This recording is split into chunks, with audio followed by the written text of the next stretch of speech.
क्योंकि फिर वो एक कंफर्ट जोन हो जाता। रेस्ट मोड कुछ दिन अच्छे लगते हैं, इतने लंबे समय तक फिर आपको आदत पड़ जाएगी उस चीज़ के लिए।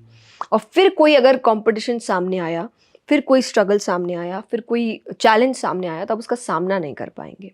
तो कीप चैलेंजिंग योरसेल्फ, नई चीज़ें सीखते रहिए, नई चीज़ें पढ़ते रहिए, कुछ ना कुछ बनाते रहिए। तो इससे भी कॉन्फिडेंस पैदा होता है कि आप कुछ ना कुछ करने के काबिल हैं। विनाश काले विपरीत बुद्धि मेरे लिए, कि जब ईगो आता है इंसान में तो अच्छे से अच्छी चीज़ को भी अंत में ले आता है कि ये तो मेरे ही समय पर मुझे मिलना चाहिए, क्योंकि यही चीज़ आपको कर्म योग सिखाता है।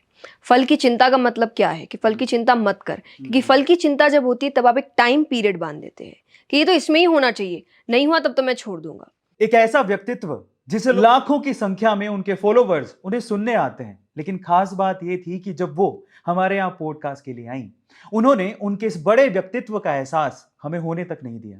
उनकी सादगी हमारे दिल को छू गई।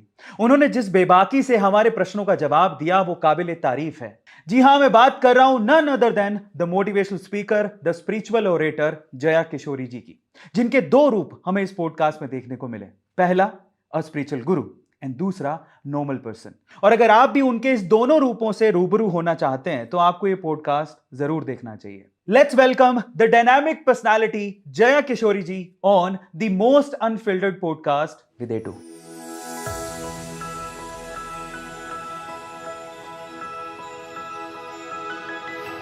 जया जी, सबसे पहले स्वागत है आपका ए टू मोटिवेशन के पॉडकास्ट में, जिसका नाम है टेंजर टॉक। अब सवालों का सिलसिला शुरू करते हैं। मैं थोड़ा नर्वस हूँ बिकॉज इतने बड़े इन्फ्लुएंसर, मुझे लगता है कि आपको धार्मिक गुरु कहना गलत नहीं होगा। आज के प्रोस्पेक्ट में बहुत लोग आपको मानते हैं, पर मैं जितना पढ़ा हूँ, जितना सुना हूँ आपके बारे में, मेरा पहला सवाल उसी से रिलेटेड है। इतनी छोटी उम्र में मैंने अभी सुना कि आप सिर्फ 6 साल की उम्र से स्पिरिचुअलिटी में, अध्यात्म में है। जनरली आज का यूथ अध्यात्म को समझता तक नहीं है, आपने 6 साल की उम्र से ही शुरू कर लिया। ये कैसे हुआ? वो जर्नी थोड़ा आप बताइए प्लीज। जर्नी की शुरुआत परिवार से ही हुई कि मेरे घर का माहौल हमेशा से बहुत स्पिरिचुअल, बहुत रिलीजियस था। हम सभी शाम को हनुमान चालीसा एक साथ करते थे, हफ्ते में एक दिन कीर्तन करते थे। तो उस वजह से मेरा झुकाव हमेशा इसी ओर रहा, और उस झुकाव को मेरे माता पिता ने प्रोत्साहन दिया। और उस वजह से 6 साल की उम्र से मैंने शुरुआत की, पहले भजनों से की, फिर कथाओं से की, फिर अब मोटिवेशनल सेशंस की ओर। तो वो जर्नी रुकी नहीं है अभी तक, एंड आई होप आगे भी ना रुके, कुछ ना कुछ नया होता रहे। तो यही एक जर्नी है जिसमें बस परिवार का माहौल, उनकी कहानियाँ, उनकी बातें, जिन्होंने एक इंटरेस्ट बचपन में ही जगा दिया था आध्यात्मिकता की ओर, और शायद उसी ने मुझे हेल्प किया आज इस जगह पर खड़े होने के लिए। दूसरा सवाल इसी से रिलेटेड है। मैं भी जब आप ये बता रहे थे मुझे कि आपके पेरेंट्स ने इस चीज़ के लिए आपको सपोर्ट किया, तो उनके दिमाग में ये नहीं है कि अभी बच्ची है, इसकी पढ़ाई रह जाएगी अगर इन सब चीज़ों में पड़ गई तो? और ये भी जानना चाहते हैं कि आपने, अगर उन्होंने इस चीज़ में भी सपोर्ट किया, तो आपका स्टडीज़ कैसे कंप्लीट हुआ? उन्होंने पूरा बैलेंस रखा, ओके। और ग्रेजुएशन डिग्री तो मुझे लेनी ही थी, तो मैंने बीकॉम तक की पढ़ाई की है।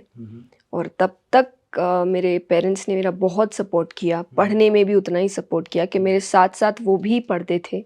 जो आध्यात्मिक किताबें हम पढ़ते हैं, रिलीजियस बुक्स पढ़ते हैं, तो वो भी पढ़ते थे, मुझे समझाते थे, क्योंकि मेरे पास थोड़ा कम टाइम था आज के हिसाब से कि मैं कंटिन्यूसली पूरा समय अपना उसको दे पाऊँ। तो वो भी पढ़ते थे, वो मुझे बेस्ट पार्ट्स निकाल के ला के देते थे कि ये तुम पढ़ सकती हो। और फिर स्कूल के साथ भी उन्होंने पूरा स्कूल कॉलेज में मेरा सपोर्ट किया, उस चीज़ में भी मुझे पढ़ाना, ट्यूशन्स लगाना, ट्रैवलिंग भी अगर हो रही है तो उसको कैसे ईज़ में रखना ताकि मुझे दिक्कत ना आए, ये पूरा ध्यान उन्होंने रखा। तो एक बैलेंस बनाकर वो चले। और जैसा मुझे लगता है हर किसी की लाइफ में एक स्ट्रगलिंग पीरियड आता है। कई लोग हैं जो मैं जिस अभी एज में हूँ उस एज में अब स्ट्रगल करेंगे, मैंने बचपन में कर लिया वो स्ट्रगल। तो एक पीरियड है बस स्ट्रगलिंग का, तो मेरा वो पीरियड बचपन में आ गया था, जिस वजह से अभी मैं अच्छे से काम कर पा रही हूँ। और जो चीज़ें मुझे शायद अभी सीखनी चाहिए वो मैंने उसी वक्त सीख ली। तो चाहे वो रिजेक्शंस देखना हो, फेलियर्स हैंडल करना हो, उनसे सीख लेना हो, ये मैंने काफ़ी यंग एज में देख लिया था। ओके, तो ये तो काफ़ी इंटरेस्टिंग पॉइंट निकल के आता है कि आप इतने शांत हैं, इतने काम हैं। स्ट्रगल जो आपने बोला, तो पहले तो हम ये जानना चाहेंगे किस तरह का स्ट्रगल आपने फेस किया, और दूसरा उससे आप ओवरकम कैसे हो, बाहर कैसे निकले? स्ट्रगल इज स्टार्टिंग में, देखिए कोई भी फील्ड होती है तो, और कंपटीशन भी बहुत होता है, आपके आसपास लोग होते हैं, और क्योंकि आप नए हैं तो आपको उतने मौके नहीं दिए जाते, आप बच्चे हैं तो आपको इतना सीरियसली नहीं लिया जाता। तो ये चीज़ें एक तरीके से मेरे लिए बहुत स्ट्रगल करने का ही तरीका था मेरा, कि आप कोशिश कर रहे हैं सीरियस होने की, अपना काम अच्छे से करने की, और आपको उतना सीरियसली लिया नहीं जा रहा। और हम जो दूसरा स्ट्रगल मैं मानती हूँ अपने लाइफ का, कि बहुत ही हम्बल बैकग्राउंड से है, तो इतना भी हम नहीं कर सकते थे कि ऑल टाइम फ्लाइट्स की जर्नी हो पाए, तो ट्रेन्स में जाते थे, और स्कूल मिस ना हो इस चीज़ का ध्यान हमेशा रखा जाता था। तो वीकेंड्स में ही या समर वेकेशंस में होता था, और अगर वापस स्कूल आना है तो मोस्टली जर्नीज़ ऐसी होती थी कि 5 साढ़े 5 बजे हम अपने जगह घर पहुंचते थे, स्टेशन पहुंचते थे, और ट्रेन में ही ड्रेस अप करके स्कूल के लिए डायरेक्टली स्कूल जाते थे। तो रात की नींद कई बार ठीक से होती नहीं है, पर आपको स्कूल भी अटेंड करना पड़ता है। आने के बाद भी ट्यूशन्स होते हैं, प्रोजेक्ट्स होते हैं, जो आज के टाइम पे बहुत हो गए हैं बच्चों के लिए। तो ये सब होता रहता है। और सबसे बड़ी जर्नी आई वुड से, जब मैंने अपनी श्रीमद् भागवत कथा तैयार की थी, 7 डेज की होती है वो, 7 दिन की, तब मेरा बोर्ड्स था 12th का। तो मुझे लगता है कि वो 1 साल ही मेरी ज़िंदगी का सबसे कठिन साल था, जब मैं 2 बहुत बड़ी चीज़ें कर रही थी। तो ठीक है, वो जर्नी निकल गई, लेकिन उस चीज़ ने मुझे बहुत कुछ सिखाया। पहला चीज़ बैलेंस करना सिखाया, कि 2 इम्पॉर्टेंट चीज़ों को आप कैसे बैलेंस करते हैं, लेकिन प्रायोरिटी भी क्या है वो भी आपको समझा देती है। कि आपकी प्रायोरिटी क्या है, उसको कैसे आपको आगे रखना है, लेकिन बाकी चीज़ों को नज़रअंदाज नहीं करना है। तो ये सारी मैच्योरिटी और फेलियर्स को हैंडल करना, उस वक्त उससे सीख लेना, कि मुझे ऐसा लगता है कि बहुत ही अजीब होगा, पर बचपन में जब मैं इन चीज़ों को देखती थी, इंसल्ट्स या रिजेक्शन ये सब हैंडल करती थी, तो मेरा कंप्लेन हमेशा भगवान से होता था, ना कि किसी और से। मुझे उनसे पूछती थी कि आप ऐसा क्यों कर रहे हैं, और क्यों कर रहे हैं का मतलब ही कि आप रीज़न जानना चाहते हैं। तो रीज़न ही आपको एक लेसन की ओर लेकर जाता है। तो ये चीज़ें मेरे साथ क्योंकि बहुत यंग एज में हुई, तो अब मुझे इन चीज़ों से ज़्यादा फ़र्क नहीं पड़ता। कोई भी फेलियर आए तो मैं तुरंत लेसन की ओर मुड़ जाती हूँ, कि नहीं, बाकी अपसेट होना ये चीज़ें होती रहेगी, पर ये अभी सिखाना क्या चाह रहा है, इस पे फोकस करो और सल्यूशन निकालो और आगे बढ़ो। तो ये मुझे उस चीज़ों की वजह से मिला है। एक बात दावे के साथ कह सकता हूँ, जो लोग बच्ची समझ के इग्नोर कर रहे थे, सीरियसली नहीं ले रहे थे, आज वो कहीं ना कहीं सोचते होंगे कि हमने क्या किया। बट थैंक यू, नहीं लिया आपने, क्योंकि उसी वजह से मुझे इतनी सीख मिली। तो कई बार, जैसा मैंने कहा, लेसन्स है ये भी, कि वो भी भगवान के लेसन्स है। हर चीज़ को पॉजिटिवली लेने का मतलब यही होता है, कि पॉजिटिव का मतलब ये नहीं कि चोट लगी तब भी हम ये कहें कि नहीं लगी, नहीं लगी है, क्यों लगी है ये सोचो, कि क्या मैं तेज चल रहा था, या मैं जोर से दौड़ रहा था, या मैं ठीक तरीके से मैंने चीज़ों को, रास्ते को नहीं समझा है, ये समझो। पॉजिटिव होना नहीं कि जो हुआ उसको नकार दो। पॉजिटिविटी कि जो नेगेटिव भी हुआ है वो क्यों हुआ है, उसकी तरफ अपना ध्यान मोड़ो। तो क्या मैं ठीक हूँ? आप मुझे बताइएगा कि 6 साल की उम्र में एज अ हॉबी आपने आध्यात्म को ज्वाइन किया, क्योंकि आपको अच्छा लगता था जी। बट इवेंचुअली आपने इसको अपना करियर बनाने का सोचा। जी। तो मैं अगर ठीक हूँ तो मैं ये भी जानना चाहता हूँ, स्ट्रगलिंग पीरियड में जो आपको लोग सीरियसली नहीं लेते थे, वो लोग कौन थे? आई मीन उनका प्रोफेशन क्या था? कि आप प्रोफेशन जो आपको बुला रहे हैं काम करने के लिए। अच्छा नहीं, तो आप बिकॉज आप रिलीजियस वर्क्स में अलाइन थी, आप गीता के पाठ करती थी, तो जो दूसरे गीता के पाठ करते थे वो आपको अपोज करते थे, क्या सीन था वो जानना था मुझे। नहीं, देखिए, टू बी वेरी ऑनेस्ट, मैं किसी का भी नाम लेना नहीं चाहूँगी, और मैं शुरुआत में मैंने गीता के पाठ नहीं, मैंने भजनों से शुरुआत की थी, और भी कई तरीके होते थे, हम कहीं फंक्शंस में भी जाते थे। तो आपके आसपास के लोग होते हैं, आपको जो बुला रहे हैं उनमें से कई लोग होते हैं, और जो मुझे ऐसा लगता है कि ये ह्यूमन नेचर है, कि कहते हैं ना कि उगते हुए सूरज को हर कोई सलाम करता है। एग्जैक्टली। तो शुरुआत में आपको नहीं किया जाता है, एंड अगर आप उस चीज़ को एक्सेप्ट कर लो, तो मुझे लगता है कि वो स्ट्रगलिंग पीरियड इतना टफ नहीं होगा। तो मैंने इस चीज़ को मान लिया था कि इट्स ओके, ये नॉर्मल है। अभी आपने इतना कुछ शायद नहीं किया है, इस फील्ड को आपने इतना, आपका योगदान नहीं है कि लोग आपको इतना सीरियसली ले, तो आप योगदान दीजिए।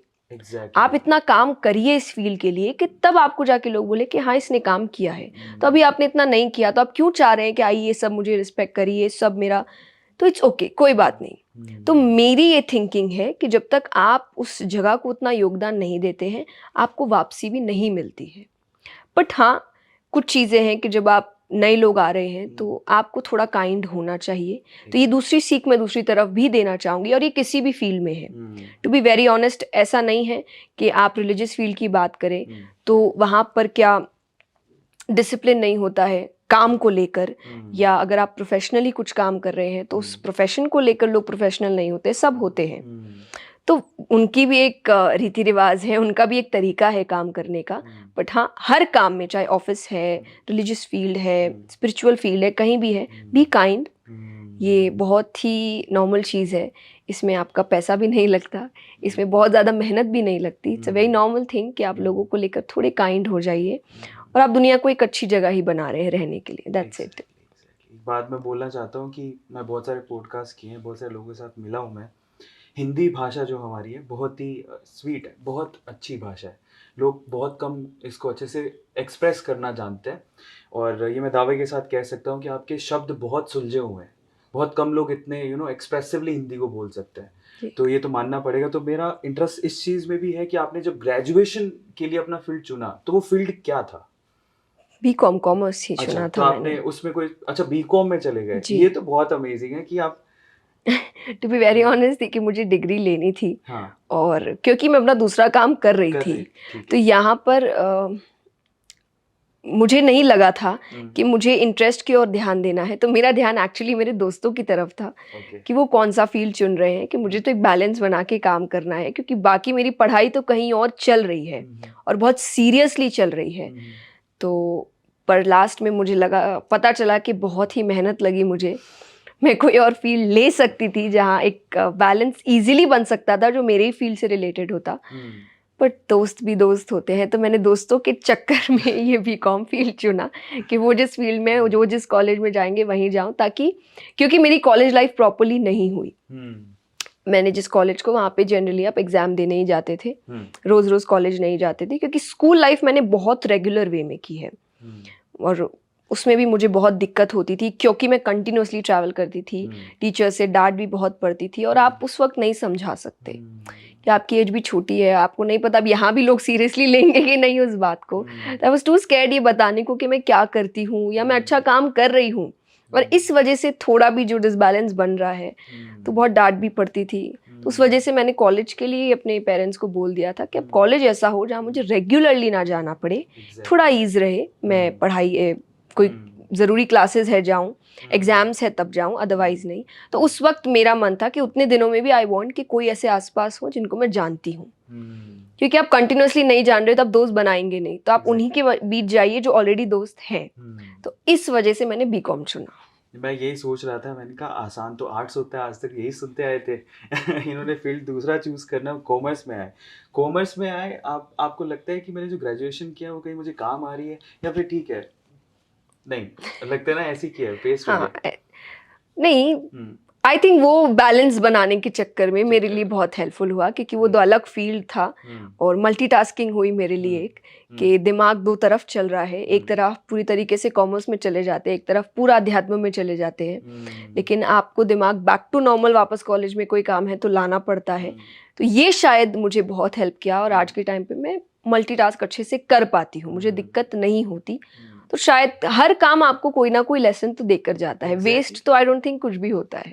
वो दिख रहा है ना एक्चुअली, आपका मन कॉमर्स की तरफ जब जा रहा है तो मोह माया की तरफ लेके जा रहा है पैसा। ऑब्वियसली आपने बैलेंस बना के रखा, आध्यात्म की तरफ भी उतना ही हूँ। मेरा अगला सवाल आध्यात्म को लेके है। आपको लगता है इंडिया में यूथ आध्यात्म को बहुत अंडररेट करके चलता है, समझता ही नहीं है स्पिरिचुअलिटी को? यूथ के लिए डायरेक्टली नहीं कहूँगी मैं, क्योंकि मेरे लाइफ में स्पिरिचुअलिटी का एक बहुत बड़ा रोल मेरे पेरेंट्स ने निभाया है। तो ये पेरेंटिंग पे बहुत ज़्यादा निर्भर करता है, क्योंकि पेरेंट्स भी कई हद तक बच्चों को छोटी उम्र में स्पिरिचुअलिटी में डालते नहीं हैं। फर्स्ट डर कि वो बिल्कुल ही स्पिरिचुअलिटी में ना चला जाए। सेकंड, उनको लगता है कि अभी थोड़ी उम्र है, अभी तो खेल कूद की उम्र है, अभी जब अच्छी खासी उम्र आएगी तब करेंगे। पर मेरा मानना ऐसा है कि स्पिरिचुअलिटी आपको बहुत काम बनाता है, एक बहुत अच्छा सोचने का पर्सपेक्टिव देता है लाइफ को, एक लार्जर स्केल में आपको काम करने की सोच देता है। और लार्जर स्केल का मतलब है जब आप सिर्फ अपने बारे में नहीं सोच रहे हैं, आप अपने हर काम में 2-3 बार सोच रहे हैं कि ये करने से क्या होगा, क्या प्रॉब्लम्स आ सकते हैं, क्या अच्छा हो सकता है, एडवांटेजेस क्या है, डिसएडवांटेजेस क्या है, दुनिया के लिए कितना अच्छा है, ये स्पिरिचुअलिटी सिखाता है। तो आई थिंक इसकी ज़रूरत तो सबसे ज़्यादा आज के यूथ को है, क्योंकि उनकी लाइफ में कंपटीशन बहुत है, हद से ज़्यादा है। ये मेरे पेरेंट्स भी मानते हैं कि जिस तरीके से पढ़ाई में भी आज कंपटीशन है, आज के कॉलेजेस में 98-99 कट ऑफ है। आई डोंट नो हमारे बच्चे होंगे तब कट ऑफ क्या होगा। पता नहीं, 100 से तो ऊपर सीरियसली कि अब इतना कंपटीशन है तो बच्चा एज इट इज़ बहुत ज़्यादा मेस्ड अप है, पीयर प्रेशर है और ऑल टाइम कंपैरिजन है। तो ये तो बेस्ट एज है स्पिरिचुअलिटी के लिए, कि वो जितनी प्रॉब्लम्स का भी सामना कर रहा है उतनी एज में जाके आई डोंट थिंक उसके पास इतने प्रॉब्लम्स होंगे, चाहे शायद वो रिटायरमेंट में होगा या आराम के मोड में होंगे। तो एज तो यूथ ही होनी चाहिए। और इसको अगर मैं भगवान से भी जोड़ूँ तो मैं हमेशा कहती हूँ अपनी कथाओं में कि जब आप भगवान को फूल चढ़ाते हैं तो आप 1-2 दिन पहले का चढ़ाते हैं या 10-15 दिन पहले का चढ़ाते हैं, रिएक्शन इज नहीं, फ्रेश चढ़ाते हैं। तो बोले फिर अपने आप को इतना पुराना करके क्यों चढ़ाते हो? एग्जैक्टली। आप भी जब फ्रेश है, आप भी जब यंग है, आप सोचने समझने की शक्ति बहुत अच्छी है, आप चीज़ों को ग्रैब अच्छे से कर सकते हैं, तो यही तो सही एज है स्पिरिचुअलिटी को जानने की। ना कि तब जब आप बहुत रिजिड हो चुके हैं, जब आप आधी से ज़्यादा ज़िंदगी जी चुके हैं, आपका थॉट प्रोसेस एक ही लाइन पे चलता है, अब आप चेंज होना नहीं चाहते, तो फिर आप कैसे सीखेंगे चीज़ों को? तो इसीलिए यूथ के लिए पेरेंट्स की जिम्मेदारी है कि आप एक छोटी उम्र में उनको इस चीज़ में डालिए, सो दैट वो आज के कंपटीशन का सामना अच्छे से कर सके। तो अब तो जितने लोग देख रहे हैं, हमने बहुत बार आध्यात्म या स्पिरिचुअलिटी की बात बोल रहे हैं, हम लोग इसका वर्ड का इस्तेमाल कर रहे हैं। सीधे शब्दों में पूछूं अगर कि आध्यात्म क्या है, और अगर कोई आध्यात्मिक होना चाहता है तो उसे पूरे दिन में कौन सी क्रियाएं करनी चाहिए, स्ट्रेट फॉरवर्ड। अगर कोई आम इंसान है, ठीक है, आपसे सुना, मुझसे सुना, बात की, तो क्या है आध्यात्म, और उसे पूरे दिन में आध्यात्मिक होने के लिए क्या करना चाहिए? बहुत सारी चीज़ें हैं, बट मैं एक सिंपल, जैसा आपने कहा, एकदम सिंपल लैंग्वेज में एक लाइन में आपको स्पिरिचुअलिटी क्या है, स्पिरिचुअल होना क्या है, कि अगर आपकी ज़िंदगी का कोई भी रिचुअल, एंड वो कोई भी फील्ड से हो सकता है, काम है, पर्सनल लाइफ है, रिलेशनशिप है, परिवार है, कुछ भी है, करियर है, कोई भी रिचुअल आपके स्पिरिट के साथ हो रहा है कि आत्मा से जुड़कर, वो स्पिरिचुअल है। क्योंकि ये झूठ नहीं बोलता, पर इसको सुनने के लिए समय देना पड़ता है। आज वो समय हमारे पास नहीं है, तो इसको सुनने के लिए आपको पहला पेशेंस लगेगा, तो आपको स्पिरिचुअलिटी पेशेंस की ओर लेकर अपने आप जाएगी। क्योंकि हम इतना मशीनों के साथ काम कर चुके हैं कि हमको हर चीज़ अब कुछ सेकंड्स में चाहिए, और ये सेकंड्स में काम नहीं करता। ये इसकी बात सुनने के लिए समय देना पड़ेगा, ध्यान देना पड़ेगा, कंसंट्रेशन चाहिए आपको, तभी ये आपको सही रास्ता देता है, और बिल्कुल सही रास्ता देता है। इसलिए कहते हैं ना, अपने मन की सुनो, एक्चुअली आपके अपनी आत्मा की सुनो, अपने स्पिरिट की सुनो, वो क्या बोल रहा है। तो वो सुन के अगर आप हर काम कर रहे हैं, आप स्पिरिचुअल हैं। ये मेरा मानना है, क्योंकि स्पिरिचुअलिटी कहीं पर भी अच्छे से करो। अगर एक डॉक्टर अच्छे से अपना काम कर रहे हैं, पेशेंट्स की सेवा कर रहे हैं, सब, वो स्पिरिचुअल है। ज़रूरी नहीं उसे पूजा पाठ करे तो ही वो स्पिरिचुअल होगा। वो अपना काम ईमानदारी से कर रहा है, अच्छे इंटेंशंस के साथ कर रहा है, वो आदमी स्पिरिचुअल है। फिर आप डीप जाते हैं उसमें, तो आपको कई वेज मिलते हैं, चाहे वो चैंटिंग है, चाहे वो मेडिटेशन है, चाहे वो लोगों की हेल्प करना है, तो वो कई फील्ड्स हो सकते हैं जब आप डीप जाए।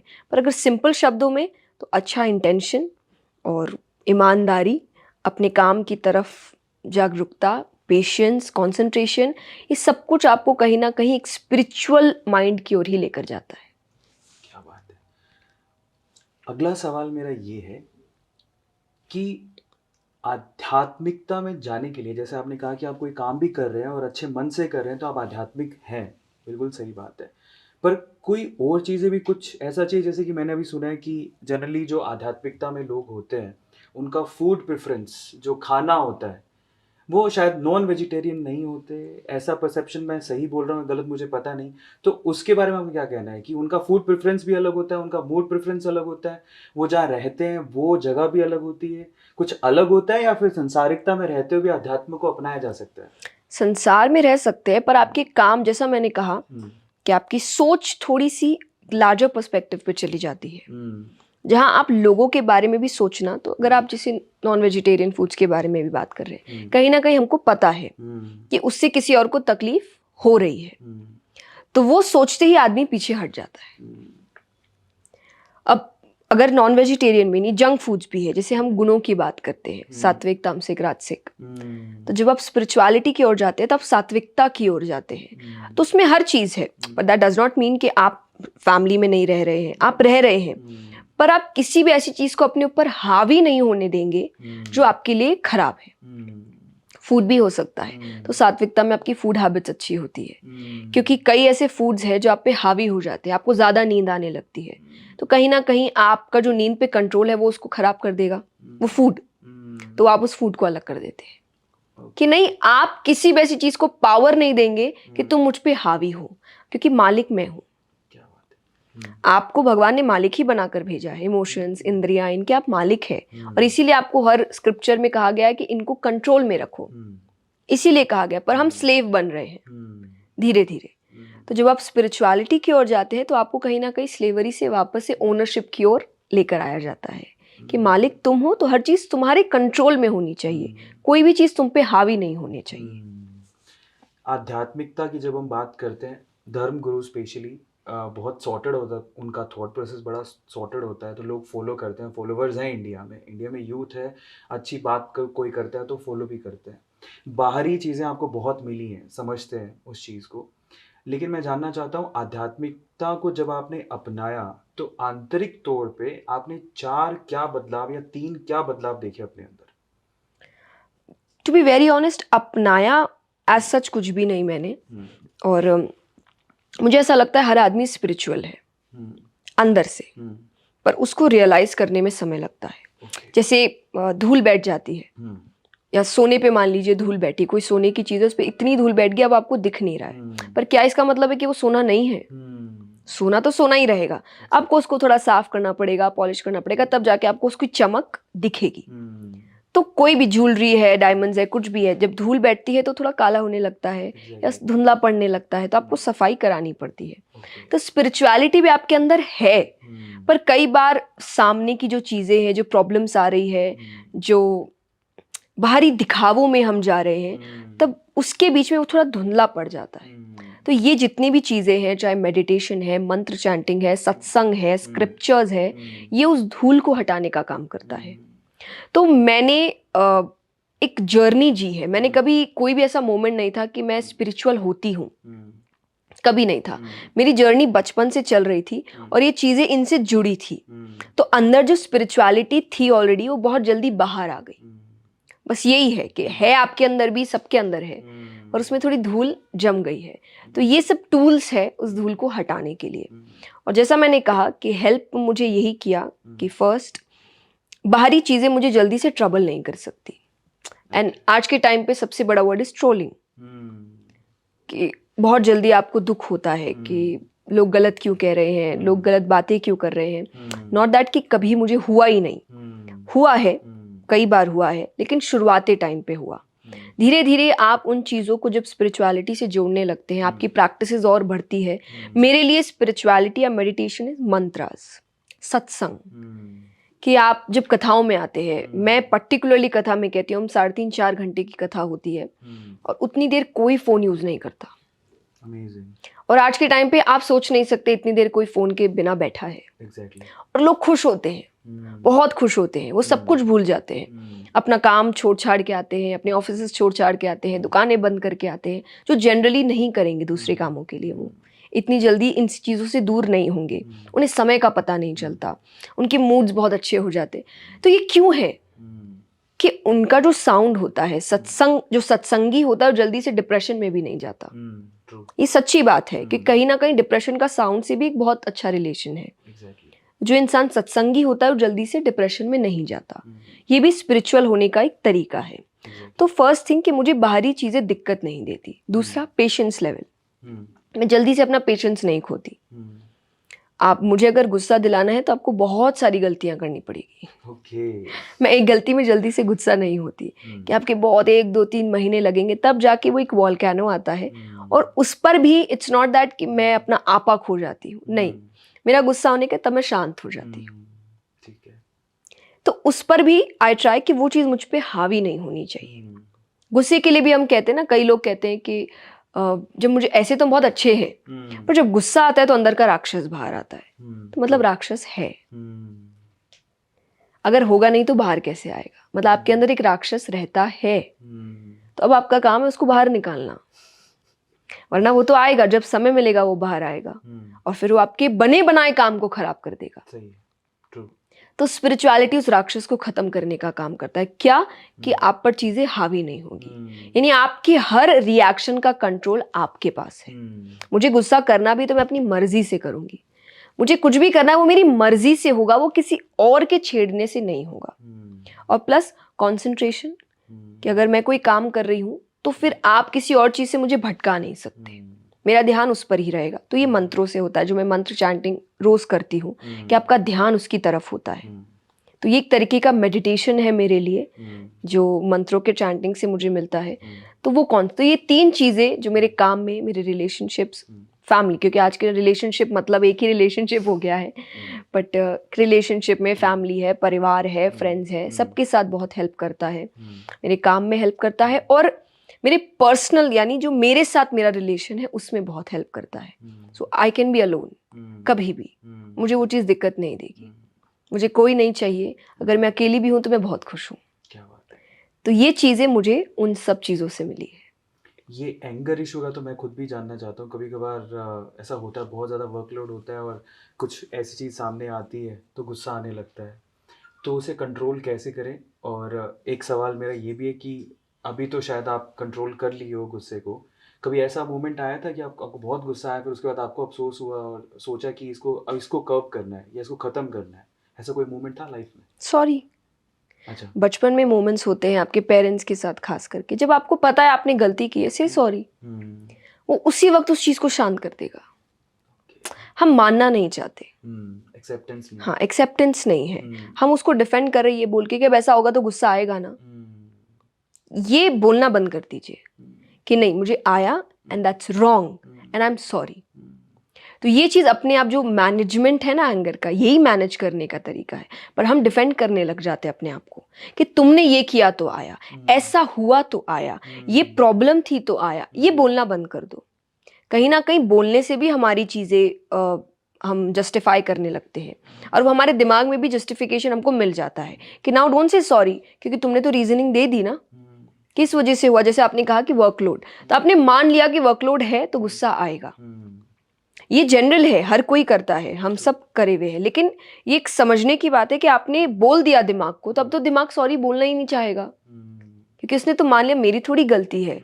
गलती तो काम की थी, गलती तो सामने वाले की थी, गलती तो सिचुएशन की थी, तो वो मैनेज नहीं हो। तो एंगर मैनेजमेंट एक्चुअली मुझे लगता है कई तौर पर एक्सेप्टेंस भी है कि गलती हुई है तो आई एम सॉरी, एंड मेरी पूरी कोशिश हो कि अगली बार ये ना हो। ये चीज़ें बहुत ज़्यादा सिंप्लीफाई कर सकती है इस गुस्से के प्रॉब्लम को। पर जनरली आज के यूथ में एक्सेप्टेंस को, मैं एक्सेप्ट करूं कि मेरी गलती है, इस चीज़ को आने में बहुत समय लगेगा। तो मीनवाइल अगर कोई सिंपल तरीके हैं कि एंगर को कंट्रोल किया जा सके? शांत हो जाइए। कैसे होंगे? नहीं, गुस्सा जब आता है तो कि आप शांत हो जाइए, या फिर आप जिससे आप प्यार करते हैं आप सामने वाले को बोल दीजिए कि मेरा मूड इतना अच्छा। कई बार बोलना भी तो अच्छा होता है। हाँ। कई बार हम सोचते हैं कि हम मूड ऑफ है, फिर हम घर आते हैं और फिर हम दूसरों पे चिल्लाना शुरू कर देते हैं, और फिर बाद में जब आप बोलते हैं कि मेरा मूड ऑफ था, सही बात है, तो सामने वाला तो यही बोलता है ना कि मूड ऑफ था तो बोलना था ना, पहले ही कह दो। हम नहीं करते वो चीज़, पर आपने झगड़े को बढ़ा दिया। आप सोचते कि तुम समझो मूड ऑफ था, दैट्स रॉन्ग। क्यों? आपके, मैं हमेशा एक बात कहती हूँ हर चीज में, कि आप दूसरों से क्यों एक्सेप्टेंस रखते हैं कि वो मुझे समझे? आप तो पहले अपने आप को समझिए। आपने खुद ने ही नहीं समझा, अगर समझ लिया होता तो आपने बोल दिया होता कि भाई ऐसी ऐसी बात है।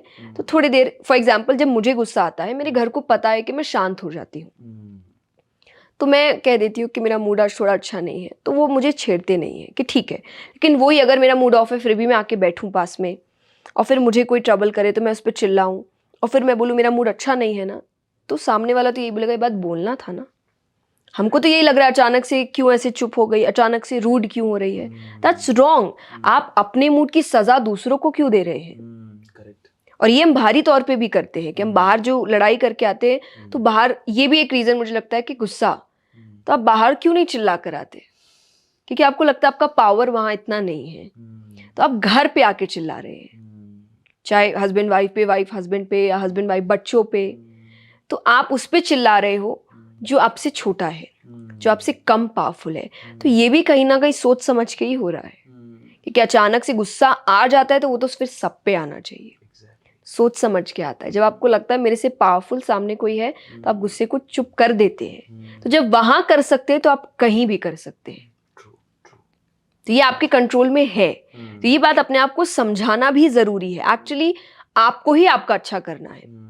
मैं आपसे एक दिन, एक सेशन हो सकता है, मैं आपसे बात कर सकती हूँ, इट्स नॉट डायरेक्टली आपसे, कि कहीं से भी हम मोटिवेशनल सेशंस करने जाते हैं, कथाएं करने जाते हैं, 1 दिन 3 दिन 7 दिन मैक्सिमम। मैं लाइफ टाइम तो आपके पास नहीं बैठ सकती, वो तो आपको ही काम करना है। और आपको समझ आ रहा है कि हाँ ये बात सच है कि कल मान लीजिए कि मेरे बॉस ने मुझ पे चिल्लाया था, मैंने तो उसको कुछ नहीं बोला, या कोई बड़े आदमी ने मुझ पे चिल्लाया था, मैंने तो उसको कुछ नहीं बोला। हाँ ये पक्का है, घर आके मैंने वो गुस्सा उतारा था। तो आपने माने एकदम समझ के काम किया है कि यहाँ तो कर नहीं सकते, तो चलो वहां चलते हैं, जो मुझसे घर भी नहीं, तो आप अपने से नीचे जो काम कर रहे हैं आप उन पे चिल्ला देते हैं। That's wrong. ये सोची समझी चीज है। गुस्सा ऑब्वियसली एक बहुत बड़ी प्रॉब्लम है जिसका सोल्यूशन हर कोई चाहता है, लेकिन एक उससे भी बड़ी प्रॉब्लम है बिकॉज कंपटीशन इतना ज़्यादा हो गया है कि लोग डिप्रेशन में भी चले जा रहे हैं जी, है ना। तो क्या आध्यात्मिकता उसमें मदद कर सकती है तो कैसे कर सकती है? और आपकी लाइफ में कभी डिप्रेशन आया कि यार ये क्या हो रहा है, मतलब जो मैं सोच रही थी वो हो ही नहीं रहा है, कैसे ओवरकम किया उसको? स्पिरिचुअलिटी आपको एक डिवाइन पावर से कनेक्ट करती है कि आपके ऊपर भी कोई है जो सब काम देख रहा है। वो आप उसको कुछ भी नाम दीजिए, मेरे लिए शायद वो कृष्ण है, किसी और के लिए राम होंगे, किसी और के लिए कुछ होगा, सबके अपने अपने नाम हो सकते हैं। लेकिन एक हायर पावर है, कोई नाम नहीं भी दे तो एक हायर पावर है जो सब कुछ मैनेज कर रहा है। तो जब आप ये मानने लगते हैं तो कहीं ना कहीं आप जानते हैं कि कोई एक ऐसा बैठा है जो मेरा बुरा नहीं कर सकता। मैं ये पर्सनली मानती हूँ, इसीलिए मुझे ऐसा लगता है कि मुझे कोई भी सिचुएशन इस हद तक नहीं ले जा सकती कि मैं बिल्कुल ही हार मान जाऊं कि अब कुछ बचा ही नहीं। क्यों? क्योंकि बचा तो हमेशा रहेगा, क्योंकि मेरे लिए एक बैठा है ऊपर जो मेरा गलत नहीं होने देगा। तो अगर कुछ ऐसा हो भी रहा है जो मेरे सोच के अगेंस्ट जा रहा है, जो मैंने प्लान किया है उसके अगेंस्ट जा रहा है, तो मे भी बड़ा प्लान है। मैं जो मांग रही हूँ वो चीज़ उतनी मेरे लिए अच्छी नहीं होगी जितनी वो सोच रहे हैं होगी। तो ये सोच मुझे जल्दी से हार नहीं मानने देती है। अपसेट हो सकती हूँ, इट्स नॉट दैट कि मैं अपसेट नहीं होती, मुझे रोना नहीं आता, सब कुछ होता है and that is very normal. Emotions खत्म भी नहीं होना चाहिए, हम रोबोट नहीं हैं, हम इंसान हैं, इमोशंस होने चाहिए हमारे अंदर, पर वो हावी नहीं होने चाहिए। ये एक साइड है बात का। पर स्पिरिचुअलिटी जो पावर से आपको कनेक्ट करते हैं, तो वो डिप्रेशन में इसीलिए नहीं जाने देते क्योंकि एक मान लीजिए एक आदमी जो नहीं मानता इस चीज़ को, तो वो अपना जो भी 100% है वो देगा और फिर उसको लगेगा कि मैंने तो सब कुछ दिया, बचा क्या। अगर अभी भी नहीं हुआ तो फिर अब क्या करना, कुछ भी नहीं तो सब खत्म। पर वही जो एक मानता है कि एक पावर है, वो उसके लिए खत्म कुछ नहीं है, क्योंकि अब उसे लग रहा है कि मेरा काम तो हो गया, अब उसका बचा है, उसको करने दो। आपने कई एक बार ही ना सोशल मीडिया पे एक पिक्चर देखते हैं कि एक भगवान की फोटो है और उनके हाथ में एक बड़ा सा टेडी बेयर है पीछे, और सामने एक छोटी बच्ची खड़ी है, उसके हाथ में एक छोटा सा, भगवान वो मांग रहे हैं उससे, और भगवान को वो कह रही है कि पर मुझे बहुत पसंद है।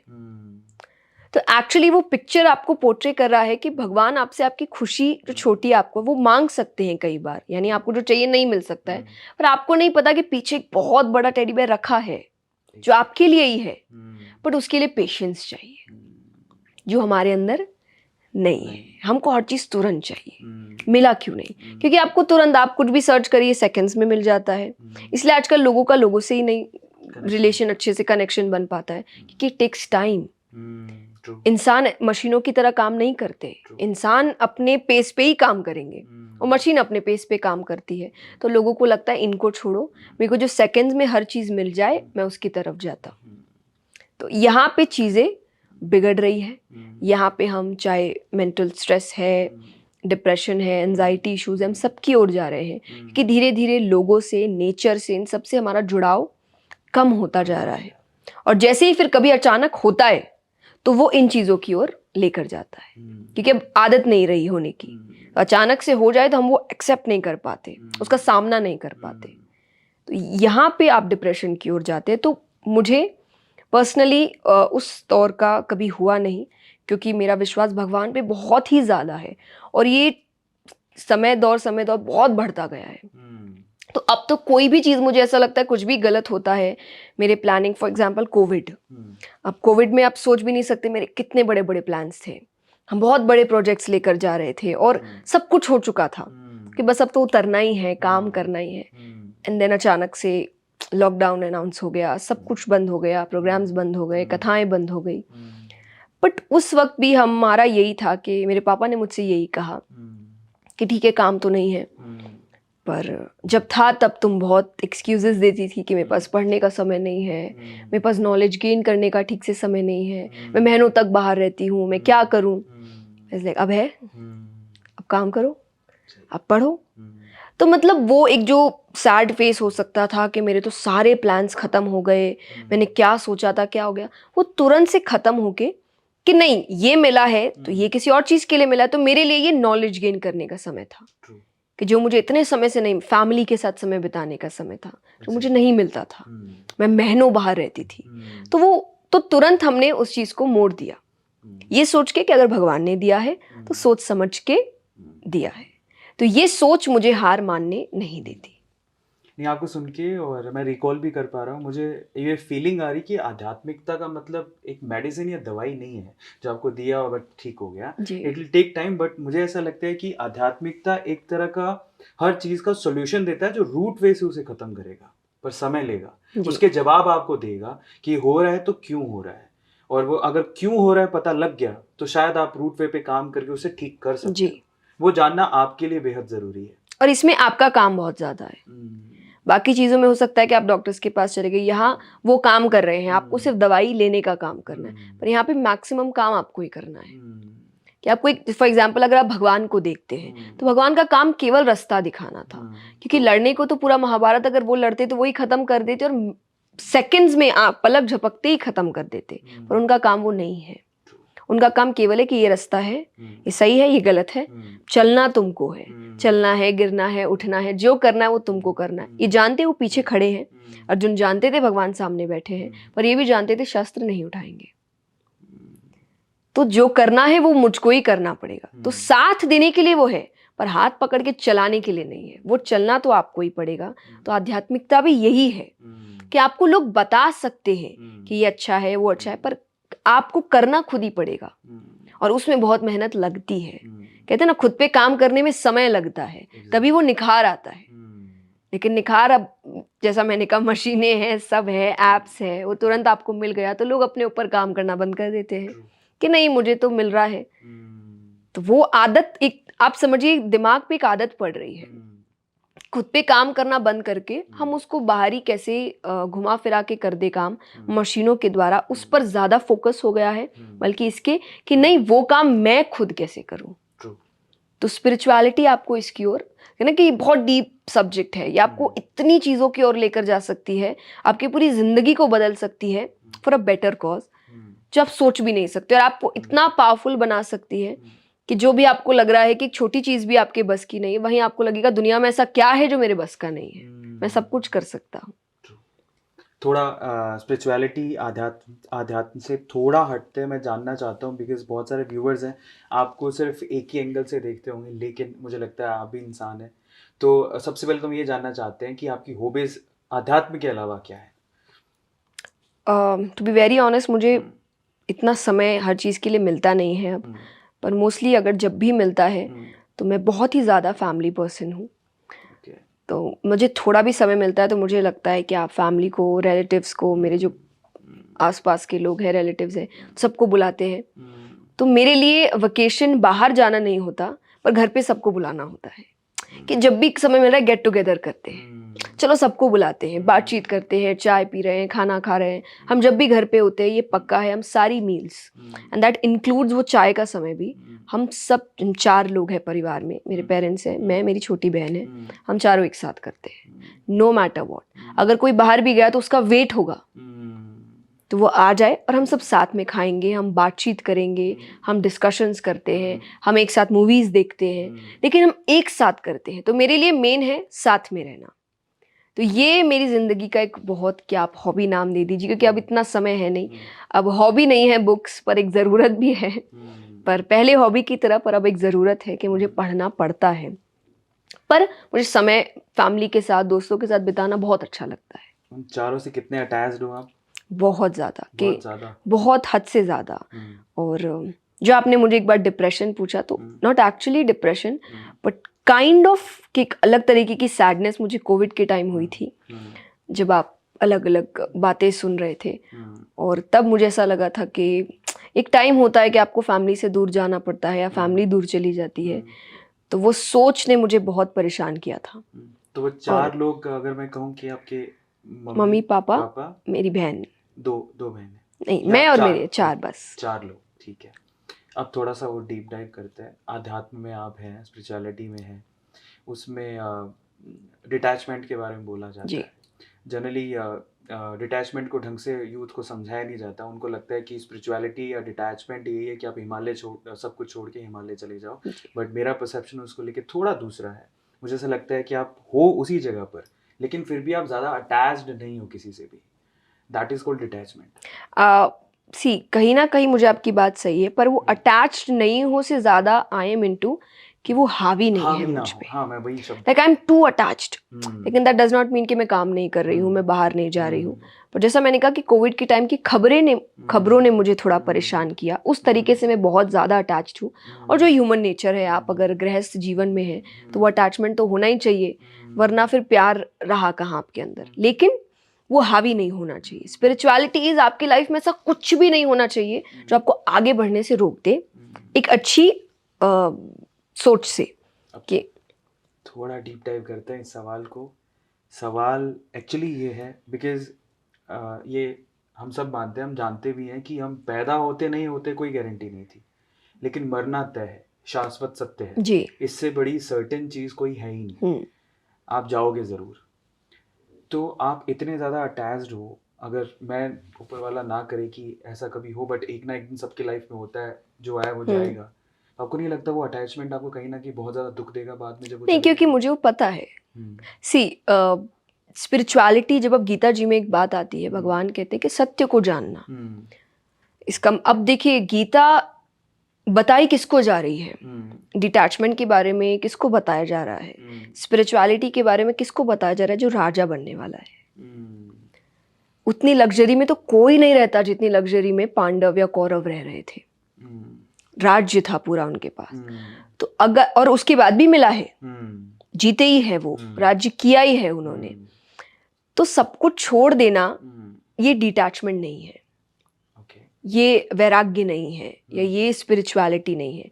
उसमें रहकर उन चीजों को समझना, पर सत्य को जानकर, जैसे आपने कहा कि सत्य है, सब जाएंगे, पता है जिस दिन आएगा उस दिन भी आप बौखलाएंगे नहीं, क्योंकि कहीं ना कहीं सबकॉन्शियस माइंड में आपको पता है कि आएगा ये दिन।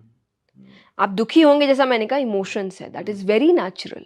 आपको समय लगेगा उससे ओवरकम करने में, दैट इज वेरी नेचुरल। पर आप ये बोल देंगे ये तो हो ही नहीं सकता, that is not natural. I know that, but that does not mean कि मैं उस चीज को लेके अपने इमोशंस को खत्म कर दूं, क्योंकि वो हो नहीं सकता, वो एक ना एक दिन बाहर आएगा।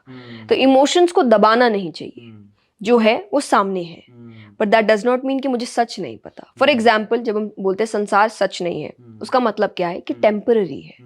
करियर है, टेम्पररी है। फेम है, टेम्पररी है। मनी है, टेम्पररी है। पर इसका मतलब मैं कमाऊं नहीं। एक अच्छी लाइफस्टाइल के लिए चाहिए आपको।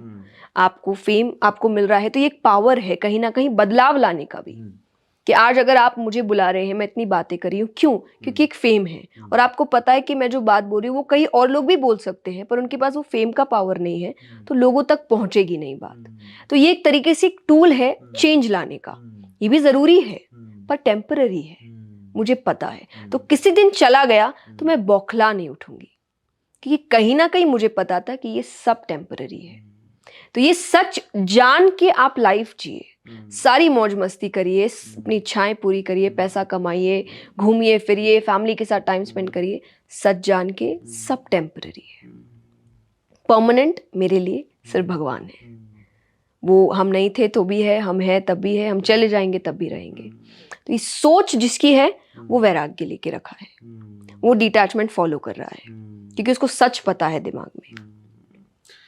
मृत्यु पे थोड़ा और डीप डाइव करते हैं। हमारे इंडिया में क्या है ना, मतलब वी कैन से कि विश्व में होगा मे बी, पर भारत में ऐसा होता है कि अगर कोई शव यात्रा जा रही है तो जनरली माँ बाप अपने बच्चों को अंदर ले जाते हैं। वो शाश्वत सत्य देखने देते नहीं है, मृत्यु के बारे में बात करने नहीं देते। जब बात होती है तो डार्कनेस आ जाती है, अंधेरा सा छाने लगता है, मतलब मृत्यु के बारे में बात क्यों हो रही है।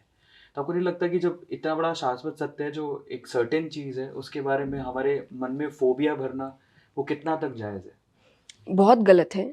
और अगर आप स्क्रिप्चर्स पढ़े तो आपको मृत्यु के बारे में तो पढ़ाया ही जाता है, ये सबसे बड़ा सच है, बताया ही जाता है। तो वही है कि क्योंकि हम अपने स्क्रिप्चर्स से भाग रहे हैं, हम सच से भाग रहे हैं, और इसीलिए हम झूठ की ओर इतने बढ़ते जा रहे हैं कि जब सच का सामना होता है, mental pressure, stress, anxiety, panic attacks, depression सब आता है। क्यों? वो सच का सामना है आपका।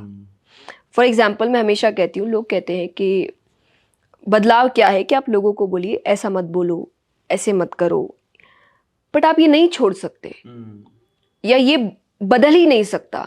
भगवान को आज तक लोग गलत बोल रहे हैं कि कंप्लेन तो उनकी भी हो रही है, बुराइयां तो उनकी भी हो रही है, तो आपको लगता है आपकी नहीं होगी? बिल्कुल बिल्कुल होगी।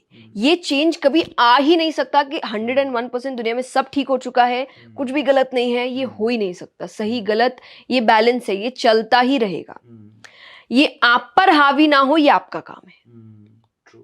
ये सच को जानना आपका तो वहीं पर है कि जब जो मृत्यु की बात है या सच की बात है, ये जानना जरूरी है। और इसीलिए जरूरी है आप स्क्रिप्चर्स पढ़िए। गीता जी आज सबके घर में रखी होगी, श्रीमद् भागवत आज सबके घर में रखी होगी, रामचरितमानस, रामायण सबके रखी होगी, पर हम उसको बस सजा कर भगवान की तरह रख देते हैं, पढ़ते नहीं है। अगर आप उसको पढ़ने जाए तो आपको ऐसी ऐसी बातें पता चलेगी जो आपको सच के सामना कराएगी और झूठ से बचाएगी। जब आप श्री राम की बात करते हैं, जब आप श्री कृष्ण की बात करते हैं, इनकी लाइफ में जितनी प्रॉब्लम्स आई, जो भगवान खुद है, जब इनकी आई तो यही सीख मिलती, जब इनकी आ सकती है तो मैं कौन हूँ, मेरे तो आएगी ही आएगी। पर इनके आने के बाद भी इन्होंने अपनी जो स्माइल है नहीं छोड़ी, इन्होंने सही का रास्ता नहीं छोड़ा, इन्होंने धर्म नहीं छोड़ा। तो ये सब आपको स्क्रिप्चर से पता चलता है। तो क्योंकि हमने ये सब बंद कर दिया है तो इसीलिए हम झूठ की ओर इतने बढ़ते जा रहे हैं कि अब एक टाइम आएगा जब उससे बाहर निकलना मुश्किल हो जाएगा। इसीलिए आपको घर के अंदर डाल दिया जा रहा है या आपको चुप रहने बोला जा रहा है, ये सब बात मत करो, ये अच्छा नहीं है। जो सच है वो अच्छा नहीं कैसे हो सकता है? ये तो दुनिया का सबसे बड़ा सच है। एग्जैक्टली। कि जो कहते हैं ना कि जो पैदा हुआ है वो बड़ा होगा कि नहीं, शादी होगी कि नहीं, बच्चे होंगे कि नहीं, पढ़ेगा कि नहीं, कुछ पता नहीं है सामने वाले को, पर मरेगा कि नहीं ये तो पता है कि मरेगा। ये अल्टीमेट ट्रूथ है। अल्टीमेट ट्रूथ को अगर आप छुपा के रख रहे हैं तो सोचिए जो सबसे बड़े सच को ही छुपा रहा है वो कितने सच को छुपाएगा। छोटे छोटे सच भी छुपेंगे। तो इंसान तो पूरी तरीके से एक क्या कहते हैं, इमेजिनरी वर्ल्ड में जी रहा है, और इसीलिए जब उसके हिसाब से नहीं होता तो वो बौखला उठता है। ये सब रीजन है उस बौखलाहट का। थोड़ा और एक सवाल मेरे दिमाग में अभी आ रहा था, मैंने सोचा आपसे पूछता हूँ। क्वेश्चन ये है, आपको थोड़ा समय शायद नहीं मिलता है, बट ये जो सामने दिख रहा है आपको, ये टीवी, उसमें आजकल यूथ को नेटफ्लिक्स की, अमेज़ॉन प्राइम की आदत डल गई है, पर उसमें जो परोसा जा रहा है, बहुत सारे हमारे हिंदू धर्म के गुरु हैं। देखो गुरु हैं, पर वहाँ पे ज़रूरी नहीं है कि वो जो दिखा रहे हैं वो सच है। तो वेब सीरीज के थ्रू जिस तरह से हमारे हिंदू धर्म को दिखाया जाता है, बहुत सारे घोटाले दिखाए जाते हैं कि भाई आश्रम एक सीरीज थी, या फिर बहुत 3-4 अभी कल्ट नाम से एक सीरीज आने वाली है जो कि ये दिखाता है कि हिंदू धर्म में जो आश्रम होते हैं या जो गुरु होते हैं वो पाखंडी होते हैं। जब ये सब परोसा जा रहा है हमारे यूथ को, और तो उनको उनको यकीन कैसे होगा? मतलब आपको कभी टेंशन नहीं होती इस चीज़ को लेके कि ये सब क्या है? मतलब आपको, बिकॉज आपने एज अ करियर चूज किया है इसे, और दूसरा आप यूथ को एम्पावर भी करना चाहते हैं इस तरीके से, लेकिन दूसरी तरफ बॉलीवुड है या फिर ये लोग जो पैसा कमाना चाहते हैं वो एक दूसरा ही एंगल दिखाते हैं, वहाँ पे इनसिक्योरिटी फील नहीं होती? नहीं, बुरा लगता है टू बी वेरी ऑनेस्ट जब गलत चीज़ें दिखाई जाती है। कि मैं किसी पर्टिकुलर वेब सीरीज़ के बारे में बात नहीं करूँगी, पर गलत दिखाया जाता है, ये एक्सेप्ट करने में मुझे कोई भी डर नहीं है। कई जगह गलत दिखाया जाता है, कई जगह इनसेंसिटिव जोक्स दिए जाते हैं, और ये बहुत बुरा लगता है। तो ये कहीं ना कहीं आप, क्योंकि जैसे मुझे लगता है कि आप खुद ही मजाक बनाते हैं। सही बात है। आप ऐसे कई लोगों को देखेंगे जो खुद इस रिलीजन से है, हिंदू है, और वो भी मजाक बना रहे हैं। तो मैं अपनी कथाओं में भी कहती, जब तक आप इज्जत नहीं करेंगे कोई और कैसे करेगा। मैं नहीं कहती आप वायलेंट हो जाइए, आप उस मजाक का हिस्सा मत बनिए। जो अब कोई सामने वाला मजाक कर रहा है तो आपको हंसाने के लिए तो आप मत हंसिए, वो जोक चेंज कर देगा। पर आप कंट्रीब्यूट कर रहे हैं इस चीज में, आप कंट्रीब्यूट कर रहे हैं, इसीलिए इसको बढ़ावा मिल रहा है। आप कंट्रीब्यूट करना बंद कर दीजिए, बढ़ावा बंद हो जाएगा। दूसरा, जब यूथ की बात आती है तो मैं हमेशा एक चीज कहती हूँ कि कई बार जब वो ऐसे नाम लेते हैं जिन्होंने गलत किया होगा, तो गलत कहाँ नहीं है। एग्जैक्टली। आप इसको ऐसे जनरलाइज कर देंगे कि एक किया तो पूरा ही गलत है, दैट्स रॉन्ग।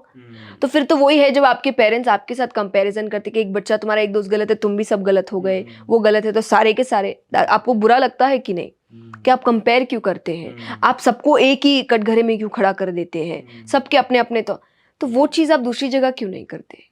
ऐसे बहुत लोग हैं जिन्होंने पूरी लाइफ स्पिरिचुअलिटी को दी है, रिलीजन को आगे बढ़ाने में दी है, अच्छी बातें सिखाने को दी है, जस्ट बिकॉज आपको बताया नहीं जा रहा क्योंकि उसमें इतना मसाला नहीं है, एंटरटेनमेंट नहीं है, दैट डज नॉट मीन। और ये आपकी खुद की सोच होनी चाहिए, क्योंकि ये चीज आपके साथ जब होती है आपको बुरा लगता है कि कंपैरिजन क्यों हो रहा है, एक का नाम लेकर सबको क्यों गलत ठहराया जा रहा है, या एक किसी यूथ ने गलत काम कर दिया तो सबको क्यों गलत बोला जा रहा है, ये आपको भी तो लगता है। तो वो चीज़ आप दूसरों पे लागू क्यों नहीं करते? प्रॉब्लम यही है कि जब बात हम पे आती है तब हमको बुरा लगता है, अदरवाइज हम मजाक ही समझते हैं। तो ये चीज़, और ये भी पेरेंटिंग पर है। पेरेंटिंग मेरे लिए एक आर्ट है, इतना इजी नहीं है। आप एक जनरेशन तैयार कर रहे हैं, आप सिर्फ अपने बच्चे नहीं तैयार कर रहे, आप आगे की पीढ़ी तैयार कर रहे हैं। तो आपको बहुत सोच समझ की चीज़ें करनी पड़ेगी। तो कई बार बच्चे आते हैं क्वेश्चंस लेकर, पर पेरेंट्स को आंसर नहीं पता। पर मैं कभी कभार मैं खुद ही हैरान रह जाता हूँ, बहुत सारे ऐसे मतलब हिंदू धर्म से ही हैं और हिंदू धर्म को समझ ही नहीं पाते। मुझे ऐसा कभी कभार लगता है कि हम लोग बहुत सॉफ्ट टारगेट है हिंदू धर्म। मतलब हमें कोई भी, और हमें ये सिखाया जाता है कि आप बहुत ज़्यादा टॉलरेंट है, आप हमें धैर्य बहुत है, हम मजाक उड़ाएंगे, आपको रिएक्ट नहीं करना है। कैसे पॉसिबल? नहीं, धैर्य बहुत है। एग्जैक्टली आप रिएक्ट, अब देखिए रिएक्ट, जैसा मैंने कहा कि मैंने आपको वायलेंट होने के लिए नहीं कहा, मैंने अभी तो बहुत धैर्य की बात है कि मैं हंस नहीं रही हूँ, मैंने आपको बोला ये मजाक नहीं था, इट्स नॉट फनी। मैंने बहुत पोलाइटली बोला है, पर मैंने बहुत फर्मली बोला है, पर बोलना पड़ेगा, पर बोला है, दैट्स नेसेसरी। आप इस डर में कि नहीं कोई बात नहीं, हंस देते हैं, कुछ नहीं होता, आप अपनी ही बेइज्जती कर रहे हैं। आपके जैसे देश है, लोग जब कहते हैं ना कि देश के बाद, आप अपने ही देश की बेइज्जती कर रहे हैं जब आप देश के लिए कुछ अच्छा नहीं कर रहे। अब फॉर एग्जाम्पल अगर आप गंदगी भी फेंक रहे हैं और आपको लगेगा जिसका काम है वो साफ करेगा, ठीक है, लेकिन जब देश का नाम आएगा तो सिर्फ उसके लिए देश नहीं होगा, देश तो आपका भी होगा। तो कहीं ना कहीं आप अपने ही देश को खराब कर रहे हैं। तो वैसे ही आप अपनी ही संस्कृति को खराब कर रहे हैं, आप अपने ही धर्म को खराब कर रहे हैं जब आप उसके लिए खड़े नहीं हो रहे हैं। और खड़े होने का मतलब, जैसे मैंने हमेशा कहा जाएगा ना कि टॉलरेट, एग्जैक्टली, आप वायलेंट मत होइए, आप गालियां मत दीजिए, पर आप उस मजाक का, उस गलत चीज का हिस्सा मत बनिए और बोलिए कि ये गलत है। और एटलीस्ट मेरे सामने तो मत करो भाई ये सब। मुझे ये सब चीज़ कोई मजाक नहीं लगता, और ना ही मुझे ये चीज़ कोई मजाक सहने वाली भी बात लगती है। क्योंकि टू बी वेरी ऑनेस्ट, एक जनरल बात समझिए, मजाक क्या है? जब दोनों हंस रहे हैं, जब एक को दुख हो रहा है और एक हंस रहा है, तो ये मजाक हो ही नहीं सकता। और किसी कौन सेंसिटिव है नहीं है, ये चलो आपको टॉपिक्स नहीं पता, पर भगवान तो सबसे सेंसिटिव टॉपिक है। क्योंकि उससे भावनाएं जुड़ी है लोगों की, True. उम्मीदें जुड़ी है। हो सकता है आप इतना नहीं मानते या मैं, पर कोई थर्ड पर्सन होगा, उसकी जिंदगी ही भगवान है, उसको कितनी तकलीफ होगी ये चीज देखकर। आप इतने इनसेंसिटिव कैसे हो सकते हैं, ये जानते हुए कि ये सबसे सेंसिटिव बात है, लोगों की उम्मीदें इससे जुड़ी है, जिंदगी इससे जुड़ी है, भावनाएं इससे जुड़ी है, इतनी सारे इमोशंस जुड़े हैं, और आप एक मजाक कहकर कहते हैं कि मजाक लेना नहीं आता। मजाक के लिए बहुत टॉपिक्स है, बी क्रिएटिव प्लीज। किसी की भावनाओं के साथ छेड़छाड़ करके आप मजाक नहीं कर सकते, दैट्स रॉन्ग। एंड मैं ये सबके लिए कहती हूँ, आप पर्टिकुलरली हिंदू धर्म क्योंकि मेरा है तो मुझे ज़्यादा तकलीफ होती है, पर जनरली अगर आप किसी और धर्म के भी मजाक उड़ाइए, मैं नहीं हंसूंगी। और ये मैं क्यों करूंगी? क्योंकि मैं ये वापसी आपसे चाहूंगी। बिल्कुल सच कि देखिए मैंने इज्जत की है, आप भी इज्जत करिए। ट्रू। क्योंकि ये मैं वापसी आपसे, तो ऐसा नहीं है कि मैं सिर्फ अपने धर्म के लिए हूँ, कि आप किसी और के धर्म को, तो मुझे लगता है कि यार किसी के भगवान का मजाक नहीं उड़ाना चाहिए, दैट्स रॉन्ग। तो ये सबके लिए है, क्योंकि सब कोई इमोशंस लेकर बैठते हैं, पर ये आपको समझना पड़ेगा कि मेरे इमोशंस है तो सामने वाले के भी होंगे, सामने वाले के तो तीसरे के भी होंगे। ये सोच, जैसा मैंने कहा, बी काइंड, इसमें पैसे नहीं लगते। ये बहुत ही सिंपल सी बात है कि थोड़े से दयालु हो जाइए, और कुछ भी कहने से पहले सोचिए कि क्या ये जनरल बात है या इससे तकलीफ भी हो सकती है लोगों की। ये सोच इस दुनिया को बहुत बेहतर बना सकता है। जया जी, अभी तक का कॉन्वर्सेशन बहुत अमेजिंग रहा, बहुत कुछ सीखने को मिला। अब जो अगला सवाल है मेरा, वो सेल्फ कॉन्फिडेंस को लेके, बिकॉज आप जब भी पाठ करते हैं, संगत जब आती है, तो मैंने ऐसा सुना कि हजारों में लोग आते हैं, तो मुझे ये समझना है, वो आजकल बहुत सारा यूथ है जो लीडरशिप सीखना चाहता है जी। उनमें सबसे पहली चीज स्टेज फियर को दूर करना है, बिकॉज आपको कहीं ना कहीं जाके बोलना पड़ेगा, अपने आप को रिप्रेजेंट करना पड़ेगा। आप में वो क्वालिटी कैसे आई, नंबर 1, कि आप हजारों की संख्या में लोगों के सामने बोल रही हैं? दूसरा, कभी ऐसा नर्वसनेस फील हुआ, और अगर हुआ तो आपने उसको कॉन्कर कैसे किया? 2-3 चीज़ें हैं। जैसे सेल्फ कॉन्फिडेंस की बात करें तो मैं ऑब्वियसली बताती हूँ चीज़ें कि आपको क्या करना चाहिए, पेरेंट्स को क्या करना चाहिए, बच्चों में वो सेल्फ कॉन्फिडेंस आए। मेरी जब बात आती है, नर्वसनेस ऑब्वियसली हुई है, बट वो कभी मुझे भीड़ से नहीं हुई, कि इस चीज़ को लिए मैं टैलेंट या गॉड गिफ्ट जो कहते हैं ना, वो मानती हूँ। मुझे भीड़ से डर नहीं लगता, और ये मुझे बचपन से नहीं लगता। का ऑपोजिट है कि मुझे अकेले से लगता है कि अगर आप मेरे पापा को सामने बैठा दे और आप मुझे बोलिए उनके सामने परफॉर्म करो, तो मेरे लिए वो बहुत प्रॉब्लमैटिक होता है। कि मुझे पता है कि वो एक ऐसा इंसान है जो सब सही जानते हैं, और जब आपको लग रहा है कि सब सामने खुश है, मुझे पता है कि वो कहीं ना कहीं गलती निकाल चुके होंगे कि ये गलत था। और हम कथाओं के बाद अभी भी वेट करते हैं कि, तो मुझे बोलते हैं आज एक ये गलत बात तुमने बोली, तो he is the only person जो ये चीज़ कर सकते हैं। तो हाँ, उनके सामने मुझे थोड़ा लगता है, बट दैट इज़ बिकॉज क्योंकि वो मेरे मेंटोर है, और आपको पता है कि वो ही सिखा रहे हैं आपको सब कुछ। पर अदरवाइज़ मुझे भीड़ से इतना डर नहीं लगता कभी भी। बट दैट आई थिंक उसका रीज़न इज़ कि मेरे पेरेंट्स ने वो जो चीज़ें मैं आपको बोल रही हूँ बचपन से करी है, कि पहली चीज़, आप बच्चों को रिस्पॉन्सिबिलिटी दीजिए। हर वक्त ये बोल के बच्चा है भगाइए मत उनको रिस्पॉन्सिबिलिटी से, क्योंकि एक ना एक दिन तो रिस्पॉन्सिबिलिटी आएगी, और तब वो बहुत डर जाएगा। और अगर वो उस वक्त फेल हो गया तो वो और अंडर कॉन्फिडेंट हो जाएगा कि सही कहा, इसीलिए मेरे पेरेंट्स शायद मुझे रिस्पॉन्सिबिलिटी नहीं देते थे, क्योंकि मैं तो लायक ही नहीं हूँ। तो आपको बचपन से उसको रिस्पॉन्सिबिलिटी, जिम्मेदारियां देने की आदत डालनी चाहिए, कि वो छोटे छोटे काम करे, चाहे वो अपना खुद का काम करना हो, अपनी चीज़ें खुद उठानी हो, अपना बैग्स खुद तैयार करना हो, और गलती भी करने दीजिए, और गलती पे डांटिए मत, उनको और सिखाइए कोई बात नहीं, अगली बार इसका ध्यान रखेंगे, या ये गलती कैसे ना हो, इस बार नेक्स्ट टाइम इसका ध्यान रखते हैं। फॉर एग्जाम्पल, मुझसे जब गलती हुई है, मेरे पेरेंट्स ने कभी मुझे इस तरीके से रिएक्शन नहीं दिया कि मैं डर जाऊं। उनका रिएक्शन हमेशा सल्यूशन क्या होगा देखने का था, कि अच्छा इसका सल्यूशन क्या करते। फॉर एग्जाम्पल, कई बार जब आप नया करते हैं, आपको श्लोक्स याद नहीं होते जल्दी से, तो मुझे कहते हैं आप लिखो, आप टॉपिक्स लिख लो, आप खाली श्लोक लिख लो कि डे 1 की मेरे श्लोक कितने हैं, तो आप लिखो, आपकी नज़र पड़ेगी, फिर धीरे धीरे आपको याद हो जाएगा, जो एक्चुअली हो चुका है कि अब मुझे किसी चीज़ की ज़रूरत नहीं पड़ती, मैं कुछ नहीं देखती हूँ, 7 दिन कब निकल जाते हैं पता नहीं चलता। तो वो कब हुआ जब उन्होंने वो किया, अदरवाइज वो मुझे डांट सकते थे कि तुमने याद क्यों नहीं किया, तुमको याद होना चाहिए था, ठीक से पढ़ना चाहिए था, होगा ही नहीं तुमसे। तो ये चीजें बच्चों को बहुत डरा देती है। तो अगर आप उनको कॉन्फिडेंट बनाना चाहते हैं तो मेरे हिसाब से अपने सामने बनाइए, क्योंकि तब तक आप बचाने को है। आपके जाने के बाद लोग पीछे पड़े हैं गलतियां निकालने के। एक जितना माँ बाप अपने बच्चों को सेफ फील करा सकते हैं, आई डोंट थिंक कोई भी करा सकता है। पर वो सोच आपके अंदर होनी चाहिए कि मुझे इसका कॉन्फिडेंस बढ़ाना है, तो मुझे इसको सारी गलतियां अभी करनी देनी पड़ेगी। आई कैन नॉट वेट कि ये बड़ा होगा तब करेगा, या बड़ी होगी तब करेगी, या जब समझदार हो जाएगी। समझदार तभी बनेगी जब गलतियां करेगी। समझदारी की सबसे बड़ी की है गलतियां, कि आप जितनी गलती करते हो क्योंकि उससे आपको उतनी सीख मिलती है।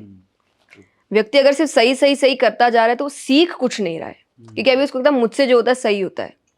पर जो गलती करेगा वो सीख रहा है, तो वो अगली बार उसको दोहराएगा नहीं। और ये सबसे अच्छा लेसन होता है, और ये आपके एक्सपीरियंसेस होते हैं। तो ये धीरे धीरे आपको कॉन्फिडेंस की ओर लेकर जाए। तो कहीं ना कहीं पेरेंट्स का काम है, दूसरा बच्चों का काम है अपने आप को चैलेंज करते रहना। कभी भी अपने कंफर्ट जोन में मत जाइए। फॉर एग्जाम्पल, जैसा मैंने कहा कोविड के टाइम अगर मैं चाहती, बाय गॉड्स ग्रेस सब ठीक था, तो हम ये कर सकते थे कि नहीं चलो इतने साल तक आराम भी तो नहीं मिला है, हम कंटिन्यूसली ट्रैवल करते हैं, हम रात रात को ट्रैवल करते हैं, हमको नींद नहीं होती कई बार, कि जब तक ये लॉकडाउन है तब किसी को नहीं पता था 1-2 साल निकल जाएंगे, तब हम कुछ महीने या कुछ दिन ही लग रहे थे कि चलो आराम करते हैं, सिर्फ रेस्ट मोड पे जाते हैं। नहीं, क्योंकि फिर वो एक कंफर्ट जोन हो जाता। रेस्ट मोड कुछ दिन अच्छे लगते हैं, इतने लंबे समय तक फिर आपको आदत पड़ जाएगी उस चीज़ के लिए। और फिर कोई अगर कंपटीशन सामने आया, फिर कोई स्ट्रगल सामने आया, फिर कोई चैलेंज सामने आया, तब उसका सामना नहीं कर पाएंगे।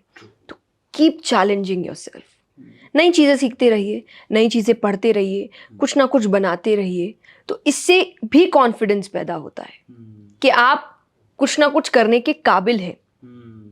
तो ये कई छोटी छोटी चीज़ें हैं जो बड़ा सेल्फ कॉन्फिडेंस लेकर आते हैं। कई बार ना हमारा ध्यान सिर्फ बड़ी चीज़ों पे रहता है, और एक्चुअली आपकी हैबिट छोटी छोटी चीज़ों से बनती है। तो वो छोटी चीज़ों पे आप जितना ध्यान देंगे उतनी बड़ी चीज़ें आपके लिए इजीली हो जाएगी। अच्छा, ऐसा कभी हुआ है आप सत्संग कर रहे हैं या फिर भजन कीर्तन कर रहे हैं और अचानक से कोई श्लोक है जो भूल गए आप? ऐसा कभी हुआ आपके साथ में? मैं भूल गई। हाँ, मैं फिर पूछ लेती हूँ मैं क्या बात कर रही थी। अच्छा, ऑडियंस से वो बोल देते हैं मुझे। That's normal, that's human nature कि कई बार आप, क्योंकि आपका ध्यान इतनी जगह रहता है, और ये कहीं भी हो सकता है। फॉर एग्जांपल, मैं मोटिवेशनल सेशन में हूँ और मैं कोई बहुत सीरियस टॉपिक पे बात कर रही हूँ, और उतने में मुझे कोई वहाँ से जाते हुए दिख रहा है, तो मेरा ध्यान एक बार के लिए भटक गया, तो मैं भूल गई कि मैं क्या बोल रही थी। तो मैं लोगों से पूछ रही कि हम कहाँ थे, एंड इट्स गुड कि आपको पता चलता है कि वो भी उस स्पेस पे है कि नहीं।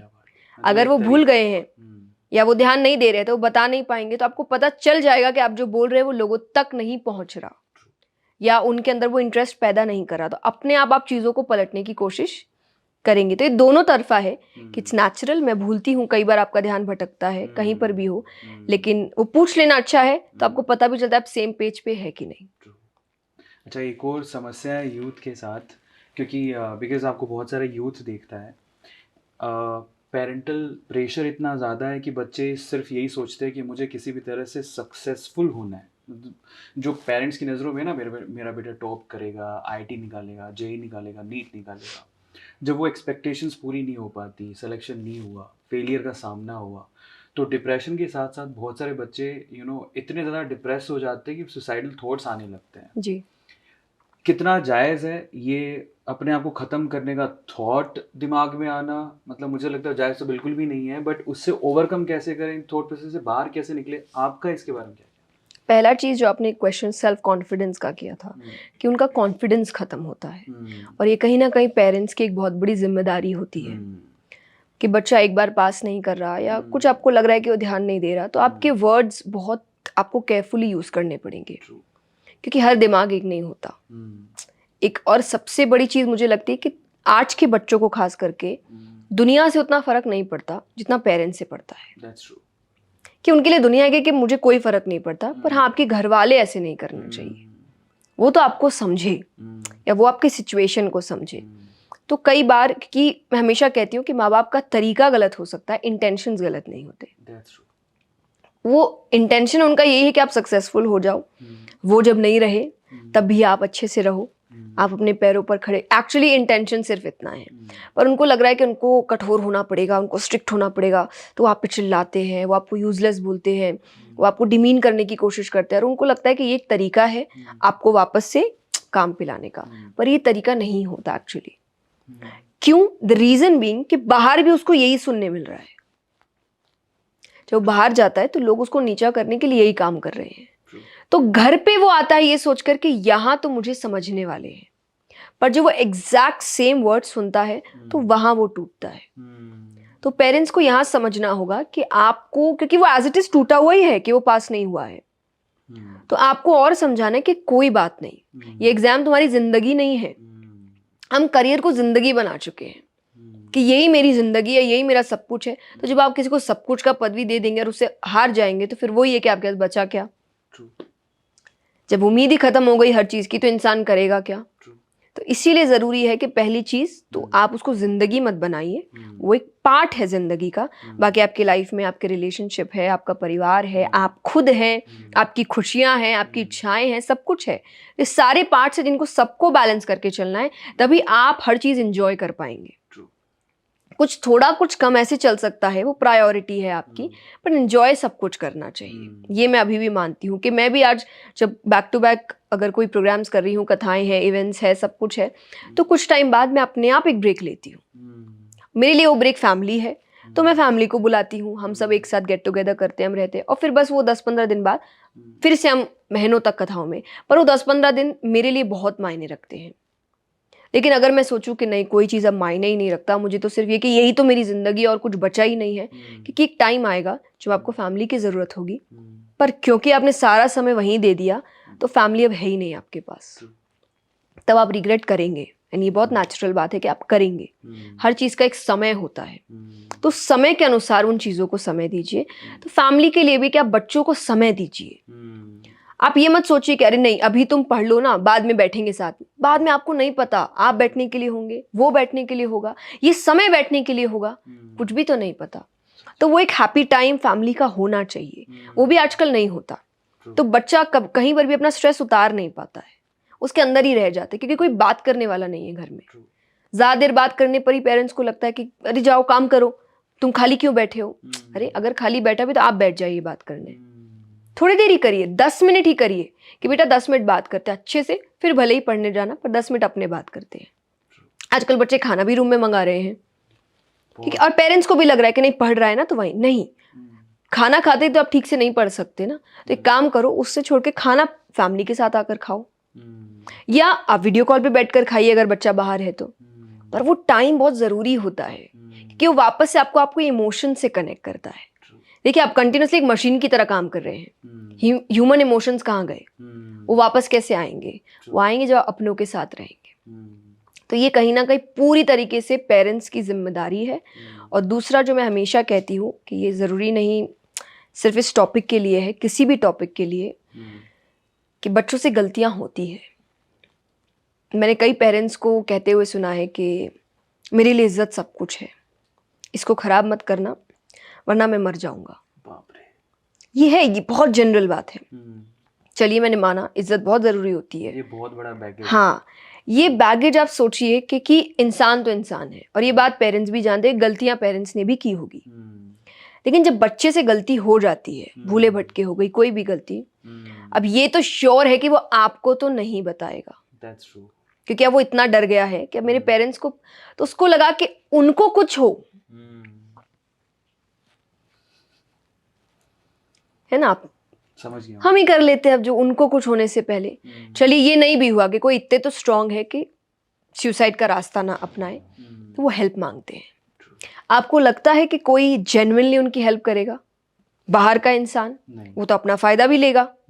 तो आपके बच्चे किस लेवल के हद तक जा सकते हैं सोचिए, कितना लोग उनको एक्सप्लॉइट कर सकते हैं, कितना उनका फायदा उठा सकते हैं। रीजन सिर्फ इतना है कि वो आपको बताने से इतना डर रहा है। तो मैं हमेशा कहती हूँ कि आप अच्छी सीख दीजिए, आप संस्कार दीजिए, पर एक लाइन विश्वास का अंत में ये रखिए कि मैंने तुम्हें सब समझाया, तुम सोच समझ के काम करो, गलतियां कम से कम करो, लेकिन अगर हो भी गई तो मेरे पास आना, मैं संभाल लूंगा, मैं बचा लूंगा हर चीज से तुमको। ये विश्वास जिस दिन पेरेंट्स ने बच्चों के मन में डाल दिया, आई डोंट थिंक कि बच्चे गलतियों से इतना डरेंगे जितना वो आज डरते हैं, गलत स्टेप्स उठाते हैं, एक्सप्लॉइटेड फील करते हैं, लोग उनका फ़ायदा उठाते हैं। ये सब खत्म हो जाएगा जिस दिन उनका और उनके पेरेंट्स के बीच का वो विश्वास जाग जाएगा वापस। आपको सुन के बड़ा अच्छा लग रहा है और मेस्मराइज हो गया हूँ मैं। पर ये भी मैं जानना चाहता हूँ कि हम आपको सुनते हैं, आप बड़े सुलझे हुए विचार हैं आपके, आप किसको सुनते हो जब आप फ्री होते हो? आपको लगता है कि चलो थोड़ा स्पिरिचुअलिटी को पढ़ लेते हैं या फिर कोई और टॉपिक पे पढ़ लेते हैं, तो आपका गुरु कौन है या आप किसको सुनते हो? मैं अपने पेरेंट्स को सुनती हूँ। मेरे लाइफ में आप मैक्सिमम सीख यही सुनेंगे कि मेरे पापा ने मुझसे ये कहा, मेरी मम्मी ने मुझसे ये कहा, क्योंकि ये भी एक रूटीन है हमारा कि हम हर कुछ दिन में एक टॉपिक उठाते हैं और हमारी पूरी फैमिली बैठती है, लाइक हम चारों बैठते हैं। पर क्योंकि मेरी बहन अभी उसका अब स्ट्रगलिंग पीरियड चल रहा है, वो सीख रही है, तो पहले वो कहीं और रहती थी, वहाँ उसने क्लासेस की, अब वो कहीं और शिफ्ट हो रही, तो वो थोड़ा, लेकिन फिर भी हम जब भी रहे हम चारों एक साथ बैठते हैं, हम एक टॉपिक उठाते हैं। वो टॉपिक जनरल टॉपिक, स्पिरिचुअलिटी हो गया, पेरेंटिंग हो गया, शादी हो गई, डिवोर्स हो गया, कोई भी फिजिकल रिलेशन, कुछ भी हो गया, और फिर हम उस पर डिबेट करते हैं। अब 4 दिमाग चल रहे हैं, एक मेरी मॉम का दिमाग है, एक मेरे पापा का है, दोनों की एज अलग है, यानी एक जनरेशन हमसे अलग है, लेकिन फिर भी जेंडर अलग है तो सोच अलग हो सकती है। हमारी जनरेशन अलग है, हमारी सोच अलग है, पर क्योंकि मेरे और मेरी बहन की फील्ड अलग है तो यहाँ पर भी थॉट्स अलग हो गए, तो 4 दिमाग एक साथ आ रहे हैं। बस इसमें यह है कि हमारा पक्का होता है कि उस 1-2 घंटे के लिए भूल जाना किसका क्या किससे रिश्ता है, कि बीच में वो एक दरार ना आ जाए कि ऐसे बात नहीं करना, ये नहीं करना, मुझे ऐसे कैसे बोल सकते हो। एक गलती तो हो सकता है पेरेंट्स की किसी बात पे भी हो, तो मैं वो गलती को उजागर कर दूं, या फिर मेरी कोई गलती हो तो वो उसको उजागर कर दे, तो मेरे ईगो को नहीं लगना चाहिए या उनके ईगो को नहीं लगना चाहिए। तो वो उतनी देर के लिए हम भूल जाते हैं कि हम एक दूसरे के कौन है और हम उस टॉपिक पे बात करते हैं। तो सोचिए आपको 4 थॉट्स मिलते हैं एक ही टॉपिक के, क्या बात है। और फिर अपने कमरे में जाके ठंडे दिमाग, और कोई किसी को गलत सही नहीं ठहराएगा, ये सिर्फ डिबेट चल रहा है, जिसके दिमाग में जो आ रहा है वो बोल रहा है। अब सब बैठो अकेले में और सोचो, और फिर उसका कंक्लूजन निकाल के तुमको जो सही लगता है तुम उसको अपने हिसाब से डिसीजन में लो। तो मेरे लिए यही मेरे गुरु है जिनको मैं बहुत सुनती हूँ, और आज भी मेरे लाइफ में कोई भी दिक्कत होता है तो मेरा पहला दिमाग मेरे माँ बाप के पास ही जाता है। चाहे वो स्क्रिप्चर्स को भी पढ़ रहे हैं, तो कई बार होता है कि मैं रात को भी कई बार पढ़ती हूँ, पेरेंट्स सो रहे हैं, तो मेरे कई आप बुक्स में लिखा हुआ देखेंगे कि किसी श्लोक के पास पापा लिखा होता है, किसी श्लोक के पास मम्मी लिखा होता है, इसका मतलब उनसे पूछना, क्योंकि मुझे वो समझ में नहीं आया। तो मेरा पहला इंस्टिंक्ट यही कहता है कि उनसे जाके पूछो। तो मेरे लिए वही सबसे अभी बड़े ज्ञानी है मेरे लिए, जो सब कुछ जानते हैं और जो सबसे अच्छे वे में मुझे हेल्प कर सकते हैं। आपकी सिस्टर का जिक्र हुआ आपने भी किया, तो ये भी पूछना चाहता हूँ कि आप इतना फेम गेन कर रहे हैं, आपको लोग जान रहे हैं, पहचानते हैं बहुत ज़्यादा, एक सेलिब्रिटी की तरह आप, उसने आपको बहुत क्लोजली देखा आपकी सिस्टर ने, तो उसके दिमाग में ये नहीं आया कि कितना नाम कर गई है तो मैं भी इस फील्ड में जया के साथ हो जाती हूँ, चलो what's her name by the way? Chetna. उनके दिमाग में कभी नहीं आया ऐसा? नहीं, वो अपने ही फील्ड में है, वो म्यूजिक फील्ड से रिलेटेड है, उसे संगीत बहुत पसंद है। और टू बी वेरी ऑनेस्ट, जैसे मेरे आपकी बात हो रही थी कि आप स्पिरिचुअलिटी पे बहुत बात करते हैं, पर आपकी वाइफ ज़्यादा इंक्लाइंड है, भले ही बात ज़्यादा नहीं करती, तो एग्जैक्टली मेरे और मेरी बहन की तरफ है कि हमारे काम अलग है। मैं ज़्यादा स्पिरिचुअल काम करती हूँ, पर ज़्यादा इंक्लाइंड वो है। अपने काम से हट के भी वो बहुत ज़्यादा स्पिरिचुअली इंक्लाइंड है, वो नेचर लवर है, वो एनिमल लवर है, और तो मुझे कई चीज़ें उससे सीखने को मिलती है। और हाँ, ये है कि हमारे 2 रास्ते हैं, पर हमारे संस्कार एक है, क्योंकि हमारे पेरेंट्स ने हम दोनों को ही वो संस्कार दिए हैं, और कभी भी प्रेशराइज नहीं किया कि ये काम कर रहा है तो वो वही करेगा। उन्होंने दोनों को ये आज़ादी दी कि आपको जो सही लगता है वो करिए, बशर्ते आपका जो संस्कार है, आपकी जो जड़ें हैं, आपके जो प्रिंसिपल्स हैं, उनको साथ लेकर जाओ और जहाँ जाना है जाओ, लेकिन ये 3-4 चीज़ें हमेशा आपके साथ होनी चाहिए।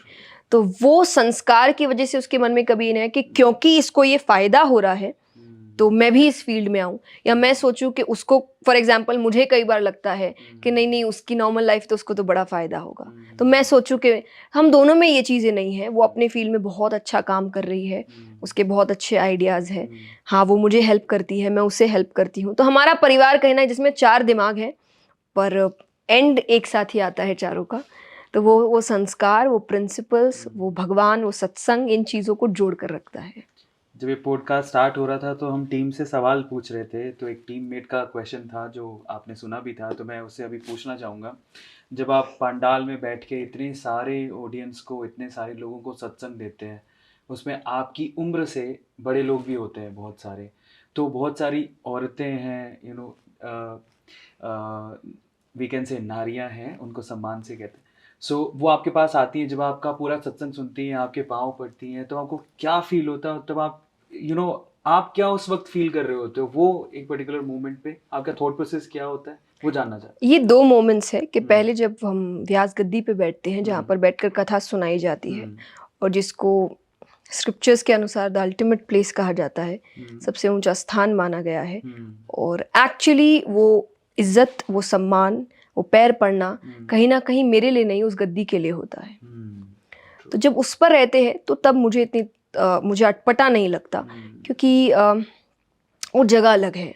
जैसे अभी जो मैं आपसे बात कर रही हूँ, या उस पर जब बैठकर बात करूँगी, आपको भी 2 इंसान लगेंगे, और वो मुझे भी नहीं पता वो कैसे होता है। तो एक वो उस जगह की शक्ति है, पावर है, तो उस वक्त मुझे अटपटा नहीं लगता, क्योंकि मुझे पता होता है अंदर ही अंदर कि वो मेरे लिए नहीं, वो इस जगह के लिए सम्मान है। उससे जब नीचे उतरते हैं तो एक भावनाएं तो जुड़ी है सबकी, तो पर मैं कोशिश करती हूँ, और मैं 100% मेरे तरफ से जितना हूँ, मैं किसी को पैर पड़ने नहीं देती, क्योंकि पैर पड़ने के लिए वो मेरे से बहुत बड़े हैं। हाँ, हम सम्मान करते हैं एक दूसरे का, हम जय श्री कृष्णा करते हैं, हम हाथ जोड़ते हैं, और मुझे उससे नहीं, क्योंकि वो कहीं ना कहीं उस जो बातें मैं उनको बता रही हूँ, जिस तरीके से मैं उनका हेल्प कर रही हूँ, वो उस हेल्प का सम्मान है कि आपसे हमने कुछ सीखा है। और जब आप सनातन धर्म की बात करें तो सनातन धर्म में ज्ञान की कोई उम्र नहीं होती, और गुरु यानी जिससे आपको सीख मिला। गुरु बहुत होते हैं, या आज मैं आपसे कुछ सीख रही हूँ तो मेरे लिए आप भी एक तरीके के गुरु है। मैं कहीं और जाऊंगी, उनसे मुझे एक बात भी सीखने को मिले, वो भी मेरे गुरु हो गए। तो सीखते आप सबसे हैं, और जिससे आप सीखते हैं आप उसकी इज्जत करते हैं। तो वो इज्जत इसीलिए कि उनको शायद वो 3-4 घंटे मुझसे कोई सीख मिली है, या उन बातों से कोई सीख मिली है, तो वो उसका सम्मान है। तो मैं उस सोच को लेकर मुझे कोई दिक्कत नहीं है कि जब वो सम्मान करते। पर हाँ, मैं अगर व्यास गद्दी से नीचे हूँ तो मैं किसी को पैर नहीं पड़ने देती। क्या बात है, क्या बात है। एक और जितना कॉन्वर्जेशन हुआ है अभी तक, मुझे समझ में आया है कि आप आध्यात्मिकता में तो हैं ही, लेकिन आप फैमिली पर्सन भी हैं जी। कुछ रूमर्स कभी कभार उठती हैं आपके बारे में, आपकी शादी को लेके, तो उसमें कितनी सच्चाई है? बिल्कुल सच्चाई नहीं है, वो सिर्फ रूमर्स है। और मैंने ये पहले भी कहा है कि अगर मेरी शादी कभी भी होगी तो मुझसे ही बता दी जाएगी आपको कि वो हो रही है।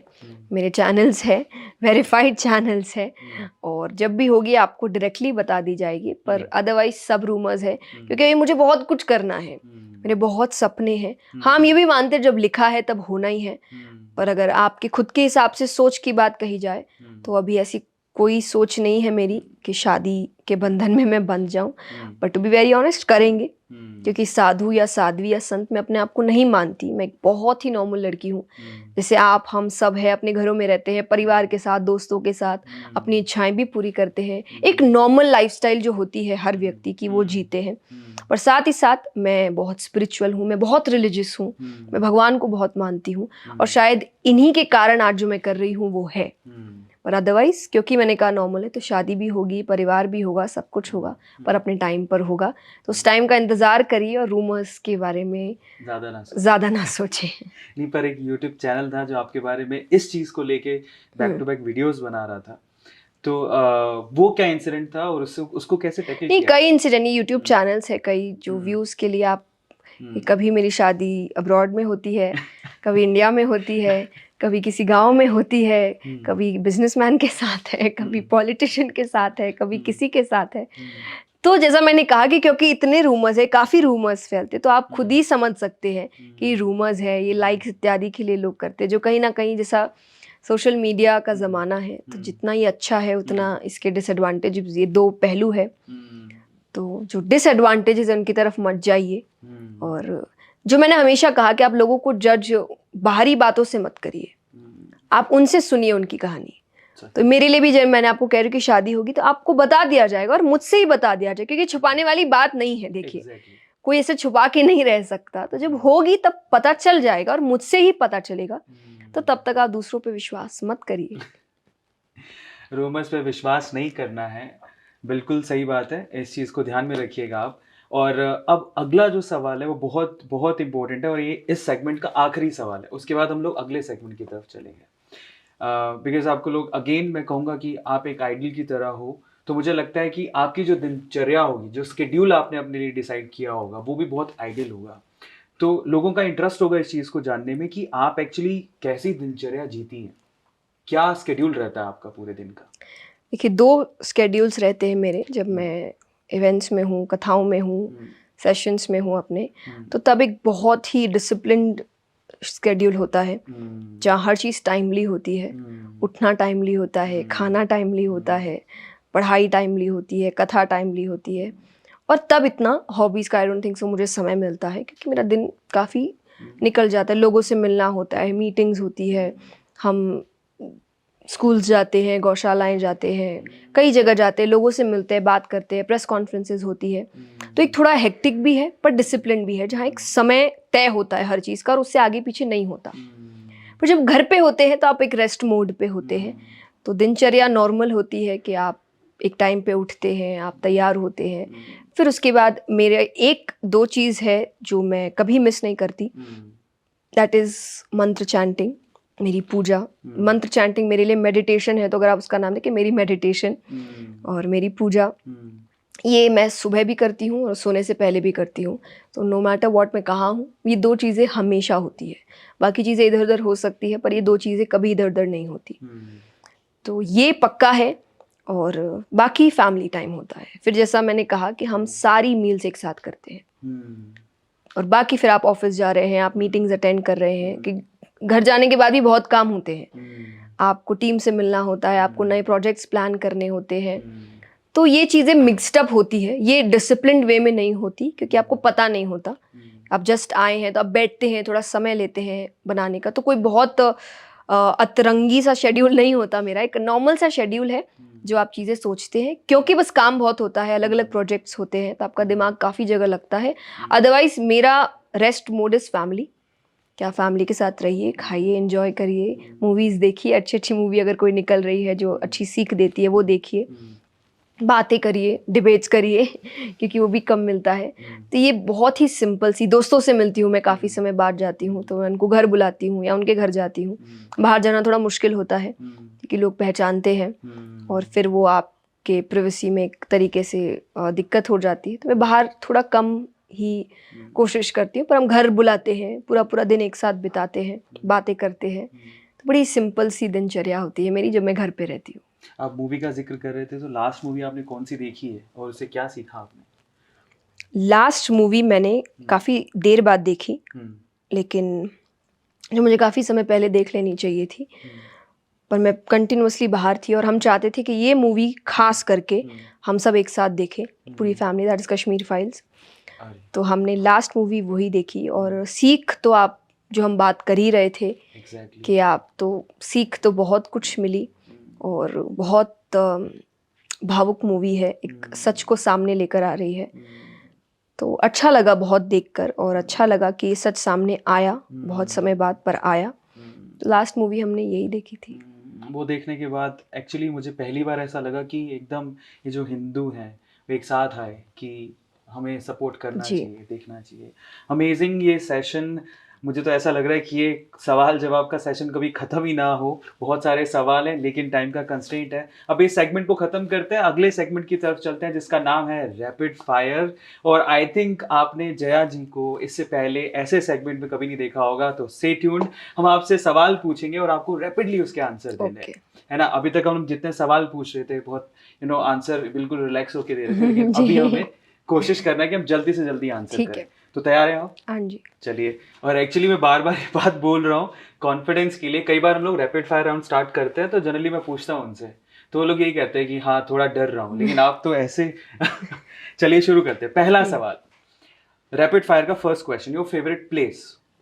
अच्छा, ये मैं 2 है कि आप तीर्थ स्थल बोलेंगे या जनरल फेवरेट प्लेस? आप दोनों में आंसर कर सकते हैं। वो तीर्थ स्थल में खाटू श्याम जी, जो मैं हर साल जाती हूँ नो मैटर व्हाट। और घूमने फिरने के लिए अच्छा time Bombay, Mumbai. Yes, Mumbai. Actually कल मैं गया तो रणवीर से जब बात हो रही थी, भागता दौड़ता शहर है। आपको मुंबई में ऐसी क्या चीज अच्छी लगी जो अलाइव लगती है आपको? मुझे एक्चुअली के अलाइव है। अच्छा। मुझे बहुत अच्छा लगता है। प्लस आई थिंक महाराष्ट्र से मेरा एक नाता है, क्योंकि मेरा ननिहाल है महाराष्ट्र। ओके। तो वहाँ की भाषा, वहाँ का बोलने का तरीका, वहाँ का खाना, ये सब मेरा फेवरेट है। तो मेरी मम्मी महाराष्ट्र से ही है, नागपुर के पास से। तो महाराष्ट्र की कोई भी जगह हो मुझे बहुत अच्छी लगती है। पर मेरे पापा, मेरी बहन, हम लोग सब बॉम्बे से थोड़ा अटैच्ड है। हमें बड़ा अच्छा लगता है वहाँ का खाना पीना, वहाँ की बोलचाल, वहाँ जो अलाइवनेस है, एकदम सब जागे हुए हैं। और भाग दौड़, मुझे भाग दौड़ अच्छी लगती है। मुझे एक शांत बैठे रहना अच्छा नहीं लगता, मुझे एक भाग दौड़ अच्छी लगती है। मुझे वो शहर बड़ा अच्छा लगता है। अगला सवाल, आपके हिसाब से अमीर कौन है? जो खुश है। अमेजिंग। जो खुश है वो अमीर है, तो खुश रहिए। अगला सवाल, सुंदरता का मतलब क्या है? यूनिकनेस। यूनिकनेस। हर कोई सुंदर है। मैं कथाओं में ये बात कहती हूँ कि आप जब खूबसूरत या बदसूरत की बात करते हैं, बदसूरत हो ही नहीं सकता, क्योंकि भगवान की नज़र में सब ठीक ही ठीक होता है, बेठीक होता ही नहीं है, क्योंकि उसने बनाया है। तो वो चीज़ कोई खराब बनाएगा ही क्यों? तो सुंदर हर व्यक्ति, इसलिए हर व्यक्ति अपने आप से अलग दिखता है। ये कितनी सुंदर बात है। सोचिए, ये भी एक बात भी सुंदर है कि सब अलग है, सब अलग दिखते हैं, उनके फीचर्स अलग है, उनका बोलने का तरीका अलग है। तो ये भी तो एक सुंदरता है जो उसने बनाई है। तो अगर उसने बनाई है, वो गलत हो ही नहीं सकती। क्या बात है। आपकी फेवरेट बुक? गीता जी। आपका फेवरेट फूड? बेसन चावल। आपका favourite time pass? Time pass मतलब आई डोंट थिंक सो ये वर्ड के साथ वो मैच करेगा। फैमिली। आपकी फैमिली में आपका फेवरेट पर्सन? पापा। पापा अच्छे हैं तो क्यों है, एक शब्द में? क्योंकि मेरा समय उनके साथ ज़्यादा गुजरा है। क्योंकि हम 2 बहनें हैं, तो मेरे पेरेंट्स ने जिम्मेदारियां बांट ली थी। तो मैं जब बहुत ज़्यादा ट्रैवल करती थी, तो पापा मेरे साथ रहते थे, मम्मी चेतना के साथ रहती थी। तो मेरा समय मेरे पापा के साथ बहुत गुजरा है। देखिए, ये एक दूसरी बात है, पर मैं अगर फीलिंग्स के साथ कहूँ तो मैं अपनी मम्मी से बहुत क्लोज हूँ, कि मैं उनके सामने कुछ भी बात कर सकती हूँ, कुछ भी कह सकती हूँ। ऐसे मैं पापा के सामने भी कह ही सकती हूँ, पर फिर भी एकदम एकदम छोटी से छोटी बात, तो वो चीज़ है। पर एक होता है ना कि बेटियों को पापा अच्छे लगते हैं, बस कोई रीज़न नहीं होता, पापा। तो वो एक बात है कि, और मेरा समय बहुत गुजरा है। मेरी कथाओं में हर वक्त एक चेहरा मुझे हमेशा दिखता है, कि वो हमेशा मेरे सामने, कभी ऐसा होता नहीं कि वो मेरे सामने नहीं है। तो पापा। आपकी favourite, all time favourite movie? हम साथ साथ हैं। अरे तो हम साथ साथ हैं, तो आपका फेवरेट एक्टर? मेरा ऐसी कोई फेवरेट एक्टर होता नहीं है, मूवी के अकॉर्डिंग चलता है कि मुझे मूवी अच्छी लगी तो मुझे पसंद आ गए। पर एक होते ना कि एक ऐसे हैं जो सबको ही अच्छे, जैसे अमित जी, कि एक ऑल टाइम ही फेवरेट है सबके, वो कुछ भी करे तो Iconic. प्यारा ही लगता है। तो उस तरीके से, बट पर्टिकुलरली मेरा कोई फेवरेट होता नहीं है, कि कोई काम अच्छा लगा तो उस समय के लिए कि ये मूवी अच्छी है, या इस एक्टर का काम अच्छा है, या इस एक्ट्रेस का काम अच्छा है। पर ऑल टाइम फेवरेट बोल के ऐसा कुछ नहीं है। जया नाम किसने दिया? मेरी दादी ने। ओके। और स्पिरिचुअलिटी में आपके कौन से ऐसे धर्म गुरु हैं जो आपको बहुत प्रभावित किए? राजेश्वरानंद जी, मैं उनको बहुत सुनती हूँ। क्या वो अब है नहीं, पर बहुत अच्छे लगते हैं मुझे। स्वामी जी, जिनसे मैंने जो मेरी पहली कथा है वो सुनी, स्वामी राम सुखदास जी, और वो भी नहीं है। और एक्चुअली जब मैंने उनकी कथा भी सुनी थी तब भी वो नहीं थे। और आई एम नॉट श्योर, पर जितना मैंने सुना है, शायद जिस साल मेरा जन्म हुआ उसी साल उनका देहांत हुआ था। तो मैंने उनको कभी नहीं देखा है, मैंने सिर्फ उनकी आवाज़ सुनी, क्योंकि उनका चेहरा भी नहीं है, उनकी कैसेट्स आती है खाली। तो वो कैसेट ही मैंने उनकी आवाज़ सुन के ही अपनी कथा उनकी सुनी थी, और मुझे अच्छी लगी थी, और मैंने सोचा था कि मुझे ऐसा कुछ तैयार करना है। ऐसे एक धर्म गुरु थे, लीग से हटके उन्होंने बात की, उनको मैं बहुत प्रभावित हूँ उनसे। उनको वर्ड एग्जाइल था, ओशो। आपके क्या विचार है? मैंने उनके बारे में इतना नहीं सुना। अभी पढ़ा नहीं है, एक्चुअली नाम सुना है, पर लेट्स सी कि मैं जानूँ उनके बारे में। स्पिरिचुअलिटी में आपकी favourite book? Autobiography of a योगी।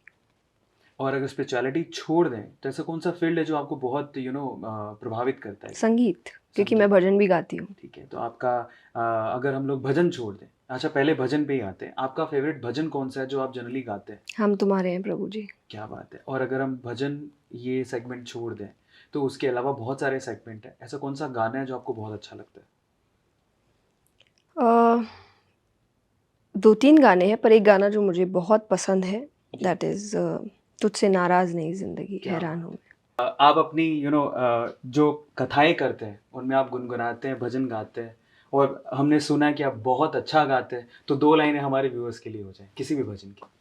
जी, मैं अपने जो सबसे पसंदीदा है उसी को गाती हूँ, जी क्योंकि उसमें एक विश्वास है, जो मैंने कहा कि आप जब भगवान पे विश्वास रखते हैं, एक हायर पावर पे विश्वास रखते हैं, तो आप जल्दी से हारते नहीं हैं। True. और वो विश्वास यही है कि हम आपके हैं, आप हमारे हैं, तो हमको संभालना भी आपका ही काम है। True.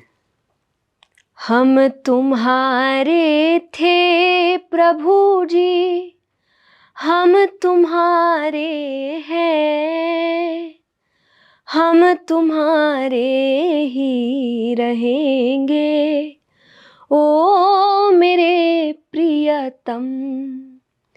तुम हमारे थे प्रभु जी, तुम हमारे हो, तुम हमारे ही रहोगे, ओ मेरे प्रियतम।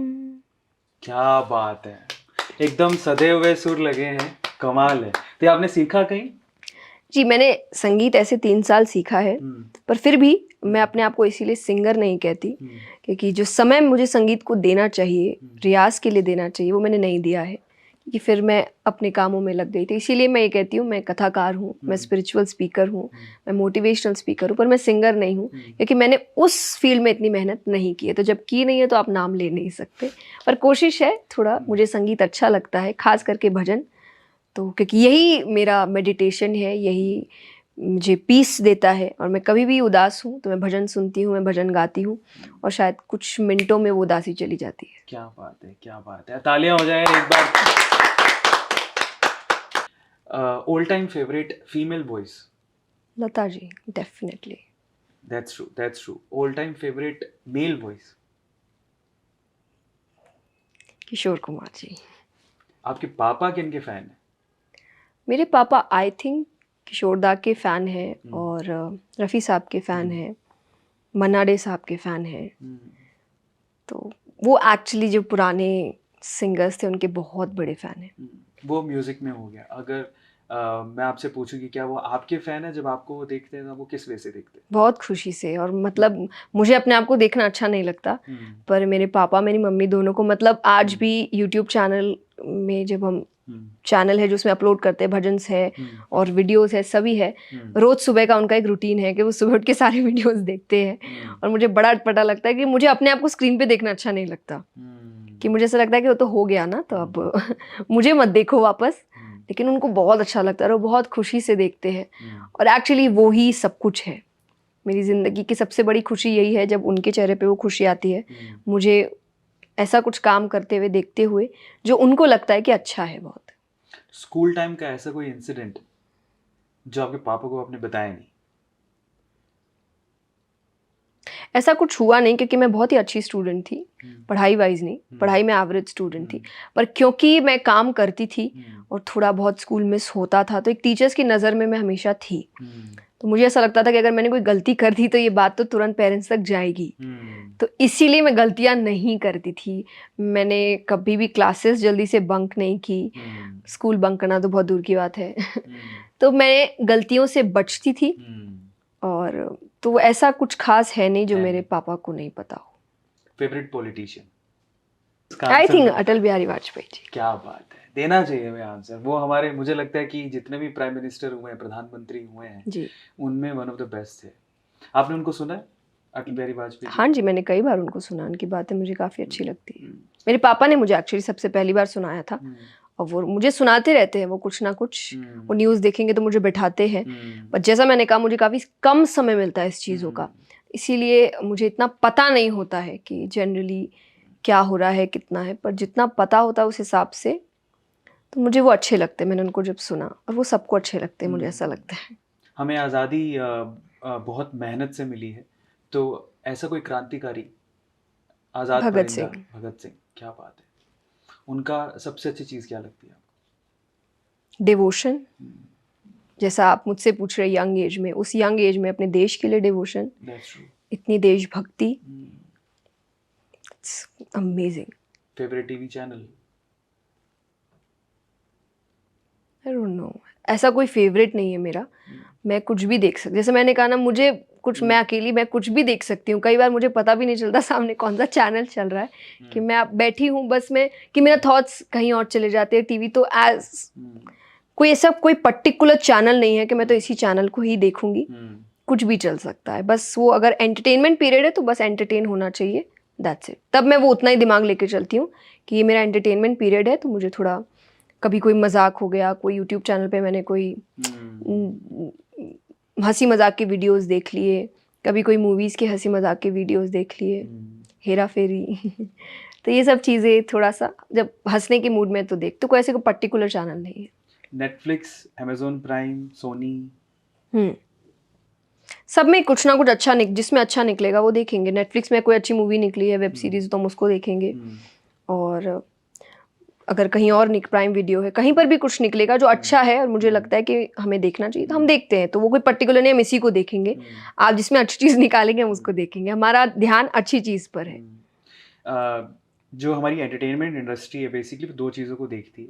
आप एक अच्छे कम्युनिकेटर हो या फिर आप अच्छा दिखते हो, तो आपको ऑफर्स आते हैं जी। आप में दोनों क्वालिटीज़ है। तो आपको कभी फ्रंट ऑफर आया बॉलीवुड की तरफ से कि चलो आओ, कभी ऐसा बिग बॉस में काफ़ी बार ऐसा होता है कि लोग धर्मगुरु को बुलाते हैं? पता नहीं, देखिए टू बी वेरी ऑनेस्ट, हो भी सकता आए हो भी सकता नहीं आए हो, क्योंकि ये चीज़ें मेरी टीम देखती है। पर मेरी टीम को पहले ही पता है कि मेरा ऑब्जेक्टिव क्या है काम करने का, तो हम इन चीज़ों पे ज़्यादा ध्यान नहीं देते। पर अगर कोई धार्मिक फिल्म है जो बनने जा रही है, आप पे ही बन रही है, आप ही को ऑफर आ गया, तो एक्सेप्ट करोगे? पता नहीं। Future plan. यहाँ पे हमारा रैपिड फायर सेगमेंट भी खत्म होता है। अब हम अगले सेगमेंट की तरफ चलते हैं, जहां पर आई थिंक वो सेगमेंट ऐसा ही है जितना मैं सोच पा रहा हूँ कि मैं आपके सामने एक वर्ड बोलूंगा, ठीक है, और उस वर्ड को सुनने के बाद आपका क्या रिएक्शन है या आपके दिमाग में क्या आता है, आपको ब्लंटली वो बताना है। अच्छा ठीक है। तो चलो स्टार्ट करते हैं। पहला, भाग्य। मेहनत। दूसरा, प्रकृति, नेचर। पेशेंस। पैसा। ज़रूरी। प्रेम। अनकंडीशनल। संतोष। मुश्किल। ईगो। ये वर्ड नहीं कहूँगी, पर इसमें विनाश काले विपरीत बुद्धि मेरे लिए, कि जब ईगो आता है इंसान में तो अच्छे से अच्छी चीज़ को भी अंत में ले आता है। ट्रू। देशभक्ति। ज़रूरी। समय। कीमती। खाना। बहुत अच्छा लगता है पर खा नहीं सकते, जैसा आपने कहा कि अब आप बाहर रहते हैं, आपको अपने हेल्थ का भी ध्यान रखना पड़ता है, पर बहुत अच्छा लगता है। Like, खाना इज द बेस्ट थिंग, हम खाने के लिए ही जीते हैं। पापा। सब कुछ। और जया खुद के लिए? बहुत कुछ और फाइनली अगर जया को डिफाइन करना हो एक ही वर्ड में, तो वो क्या होगा? एक्सप्रेसिव। अमेजिंग। मुझे ऐसा लगता है कि ये कहते हैं ना कि आप सबका एक यूएसपी होता है। मुझे ऐसा लगता है कि एक्सप्रेस करने का तरीका मेरी यूएसपी है, चाहे वो गाने में हो, चाहे वो बोलने में हो, चाहे वो भावनाओं को सामने व्यक्त करने में हो। और ये मैं अपने मन से नहीं कह रही, कि मुझे सामने से लोगों ने ये बात कही है कि अगर मैं कोई ऐसी बात कर रही हूँ जो और भी लोग कर रहे हैं पर उनको मेरी ही बात अच्छी लग रही है क्योंकि मैं उसको एक्सप्रेस अच्छे से करती हूँ, तो शायद ये कि मेरा एक्सप्रेसिव नेचर, कि मैं चीज़ों को एक्सप्रेस बहुत अच्छे से कर सकती हूँ। आखिरी सवाल इसी सेगमेंट में, जिंदगी। एक्सेप्टेंस। ये गीता जी की भी बात है कि आप जिंदगी को एक्सेप्ट करना सीखिए। जैसे सीजन्स है कि आप सीजन्स हटा नहीं सकते। अब आपको गर्मी अच्छी नहीं लग रही है तो आप क्या बोलेंगे, गर्मी चली जाए, वो चली जाएगी नहीं। आप फैन चला देते हैं, आप एसी चला देते हैं। ठंड अच्छी नहीं लग रही तो ठंड थोड़ी चली जाएगी, सर्दी का मौसम तो रहेगा, तो आप कुछ ना कुछ पहन लें। तो जिंदगी यही है, एक्सेप्ट करना कि जिंदगी बहुत कुछ देगी, ऊंच नीच, इधर उधर, दुख सुख सब कुछ मिलेगा, मुझे करना क्या है उस पर वो देखना है। तो जिस दिन ये एक्सेप्टेंस हो गया जिंदगी को लेकर कि मुझे जिंदगी को एज इट इज एक्सेप्ट करना है, चेंजेस मेरी तरफ आएगी। आप जैसे अब मान लीजिए, जैसे मैं नेचर के लिए मैंने शब्द का पेशेंस, नेचर क्या है, पेशेंस। अब फॉर एग्जाम्पल किसी को रात अच्छी नहीं लगती तो क्या वो बोल सकता है सूरज को जल्दी उग जाओ? वो तो अपने ही समय पर आएगा। बीज लगाइए, आप बोल सकते कल पेड़ बन जाओ, वो तो अपने ही समय पर होगा। तो तुम अपने रिएक्शंस ठीक कर सकते हो। तो जिंदगी भी यही है कि दुख तो आएंगे, अप्स एंड डाउन्स ये लगे रहेंगे, प्रॉब्लम्स आती रहेगी, खुशियां भी आती रहेगी, पर अगर तुम इन चीजों को अपने ऊपर हावी नहीं होने दोगे, कब, जब तुम मान के चलोगे कि ये होगा। तो मैं मान के चलती हूँ कि कुछ भी हो सकता है कभी भी, ये एक एक्सेप्टेंस है मेरे लिए। जिंदगी माने कुछ भी कुछ भी हो सकता है, तो मैं रेडी हूँ हर चीज़ के लिए। पर अगर यही मैं मान लूँ कि नहीं मेरे ही हिसाब से होगा, मेरी ही प्लानिंग चलेगी, तो वो तो होगी नहीं। क्योंकि ये 2 साल ने यही सिखाया कि लोगों ने बहुत कुछ प्लान किया, नेचर ने कुछ और ही प्लान किया। एग्जैक्टली। पर जिसने उसको मान लिया वो इस 2 साल में ठीक से निकल गए। जिसने ठीक से नहीं माना उनको दिक्कत हुई है, चाहे डिप्रेशन हो, स्ट्रेस हो, जो उनको प्रॉब्लम्स हुई है। तो यही है कि जिंदगी को मान के चलो कि जिंदगी कुछ भी ला सकती है, पर मैं सामना कर लूंगी। तो मेरी यही सोच है कि जो लाना है सामने लाओ, मैं सामना कर लूंगी। आखिरी 2 सवाल जोड़ना चाहूंगा इसी से रिलेटेड। जिंदगी का सबसे कड़वा सच? मृत्यु। और जिंदगी का सबसे मीठा फल? परिवार। क्या बात है। मेरा तो मन ये कर रहा है, सच बता रहा हूँ, कि कॉन्वर्सेशन कभी एंड ना हो, कभी खत्म ना हो। बिकॉज फर्स्ट टाइम मुझे ऐसा लग रहा है कि हमने बड़ा पेशेंस के साथ में और बड़ा पैशन के साथ में इस कॉन्वर्सेशन को सुना, हमने किया। सबसे पहले तो थैंक यू सो मच, आप यहाँ पर आए और हमें समय दिया, और समय के साथ साथ आपकी ज्ञानवान बातें सुनने को मिली। और एज अ पर्सन मैं आपको ज़्यादा जान पा रहा हूँ, और मुझे लगता है कि अब मैं भी आपका एक फॉलोवर बन गया हूँ। मैं सुनना चाहूँगा और ज़्यादा सुनना चाहूँगा। बट जाने से पहले मेरा एक आखिरी सवाल है, और इनफैक्ट वो सभी व्यूअर्स के पॉइंट ऑफ व्यू से भी है, जो यूथ आपको देखता है। बिकॉज हमें पता है कि इंडिया 2020, और उसके बाद मुझे लगता है कि हम लोग 2020 के बाद से इंडिया रिवाइंड हुआ है, और हम लोग विश्व गुरु की तरफ बढ़ रहे हैं। लोग हमारी तरफ बड़ी अच्छी नज़रों से देख रहे हैं, यूथ बहुत एम्पावर हुआ है। सो 3 ऐसी सलाह, एडवाइस जो आप आज के यूथ को देना चाहते हो, बिकॉज यही फ्यूचर है, आप क्या देना चाहोगे? पहली, स्पिरिचुअलिटी। ये दुनिया बदल सकती है ये चीज़, और यंग एज में ये चीज़ बहुत ज़रूरी है कि आप यंग एज में स्पिरिचुअलिटी को अपना लीजिए। दूसरा, पेशेंस। हर चीज़ को इतनी जल्दी पाने का धुन मत रखिए, चाहे वो करियर है, चाहे वो रिलेशनशिप है, चाहे वो प्यार है, चाहे वो पैसा है, कुछ भी है, उसकी भागदौड़ मत रखिए कि ये तो मेरे ही समय पर मुझे मिलना चाहिए। क्योंकि यही चीज़ आपको कर्म योग सिखाता है।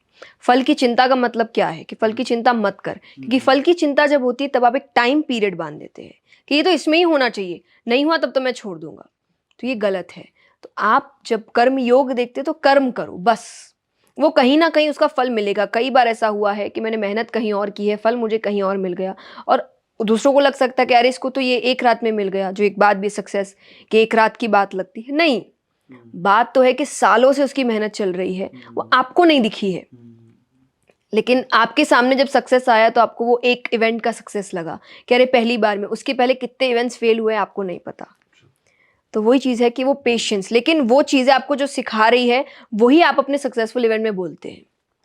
आज अगर आपको मेरी बात अच्छी लग रही है तो ये कोई ऐसा नहीं कि पहली बार मैंने बोला और हो गया। मैंने इसके लिए बहुत पढ़ा है, कई बार मैंने गलतियां भी की है, मैंने उन बातों से सीखा है, फिर मैंने उसके बारे में और जाना है, तब जाके आज मैं इतनी बातें कर पा रही हूँ कि किसी को पहली बार में वो बात अच्छी लग रही है। पर किसी और को लग सकता है कि अरे देखो पहली बार में, अरे इनके लिए तो नेचुरल। मुझे ये चीज़ थोड़ी अजीब लगती है कि तो नेचुरल है, हो जाता है, लाइक हो नहीं जाता है। आई वर्क फॉर इट, मैं इसके लिए बहुत मेहनत करती हूँ, तब जाके आपको इतना इजी लगता है ये चीज़। उसको इजी बनाने के लिए मेहनत लगी है, पर वो मेहनत में पेशेंस लगता है कि आप झुंझलाइए मत। तो जैसे एक स्पिरिचुअलिटी की, तो पेशेंस भी एक चीज़ है। और तीसरा, spend some time with nature and with humans. मशीनों से थोड़ा कम करके थोड़ा लोगों के साथ समय बिताइए। ये आपके अंदर एक अलग बदलाव लेकर आएगा, जो बदलाव आज नहीं आ रहा क्योंकि हम इन दोनों चीज़ों से दूर भाग रहे हैं। कहते ना, लोग कहते मेरा तो इंसानों से पटता नहीं। तुम इंसान हो और तुम्हारा इंसानों से ही नहीं पट रहा, ये तो गलत। आप, मैं मान सकती हूँ टॉक्सिक लोग होते, पर उसको हैंडल करो। क्यों? क्योंकि आप इंसान हैं, आपका इंसानों से ही पटना चाहिए। तो वही चीज़ है कि आप थोड़ा समय नेचर और इंसानों के साथ थोड़ा ज़्यादा बिताइए। और चाहे आपकी फैमिली हो सकती है, फॉर एग्जांपल मैं लोगों के साथ ज़्यादा नहीं बिता सकती क्योंकि मैं इतना ओपन अप सबसे नहीं हो सकती, तो मैं फैमिली के साथ बिताती हूँ। मैं उनसे बात करती हूँ, उनका पॉइंट ऑफ व्यू लेती हूँ, अपना पॉइंट ऑफ व्यू देती हूँ। तो एक कॉन्वर्सेशन कंटिन्यूसली होता रहता है। जगा रहता है कॉन्वर्सेशन। जिस दिन वो कॉन्वर्सेशन बंद हो जाएगा, रिश्ते खत्म हो जाएंगे, आपके अंदर इमोशंस खत्म होते जाएंगे, आपको चीज़ें बहुत जल्दी ट्रिगर करने लगेगी। क्यों? क्योंकि अभी आप किसी से बात नहीं कर रहे और अचानक कभी करेंगे, आपको कोई भी बात ट्रिगर कर सकती है। तो वो चीज़ों को, तो ये 3 चीज़ें आपके अंदर एक बहुत बड़ा बदलाव ला सकती है और हर फील्ड में आपको हेल्प कर सकती है, लिटरली हर फील्ड में। अमेजिंग, ओह माय गॉड, बहुत कुछ सीखने को मिला है। और मैं खुद आपसे कॉन्वर्जेशन करने के बाद बहुत सारी चीज़ें सीखा हूँ, कोशिश करूँगा इम्प्लीमेंट कर सकूँ। और बस यही फ़ायदा होता है जब आप एक छत के नीचे किसी ज्ञानी के साथ बैठ जाए तो बहुत सारी चीज़ें सीखने और समझने को मिलती है और बहुत सारे सार समझ में आते हैं। और आपके साथ तो मैंने बहुत सारी चीज़ें समझी हैं और सीखी हैं, इम्प्लीमेंट करने की कोशिश करूँगा। और इनफैक्ट मैं चाहूँगा कि आपके साथ कभी और एक बार और मौका मिले पॉडकास्ट करने का, और बहुत सारे सवाल हम लोग लेंगे, क्योंकि आज तो टाइम कंस्ट्रेंट हो, बहुत लंबा सेशन वैसे ही हो गया, बट बहुत सारे सवाल रह गए जो अगली बार कभी कोशिश करेंगे उसको पूरा करने के लिए। लेकिन फिर भी मैं आप लोगों से कहूँगा कि आपको सबसे पहले गाइस, आई थिंक ये सेशन में बहुत सारी चीज़ें सीखने को मिली होंगी, लेकिन एक पर्टिकुलर चीज़ जो आपको बहुत ही अमेजिंग लगी, एक क्वेश्चन जिसका आंसर आपको जया जी से बहुत अमेजिंग लगा, उसे कमेंट सेक्शन में लिखिएगा। दूसरा, आप हैं तो हम हैं, इसीलिए आप लोगों को सिंपली एक काम करना है, इस पर्टिकुलर सेशन को लाइक करना है, चैनल को सब्सक्राइब करना है और शेयर करना है लोगों के साथ, क्योंकि बुरी बातें फैलने में एफर्ट्स नहीं लगते, लेकिन अच्छी बातों को फैलाना, ये इसमें बहुत एफर्ट लगता है और आपकी मेहनत हमें इसके लिए चाहिए। So please share this particular session और प्यार फैलाइए इसी तरह से। और ज़रूर बताइएगा कमेंट सेक्शन में कि आपको कौन सा सेगमेंट सबसे अच्छा लगा। और उसके अलावा अगले सेशन में अगर आप चाहते हैं कि जया जी हमारे साथ ज्वाइन करें, तो आपके कौन से ऐसे सवाल हैं जिसके जवाब आप इनसे चाहते हैं, कमेंट सेक्शन में बताइएगा। इसी तरह के सेशंस के लिए जुड़े रहिए। Till then, thank you so much.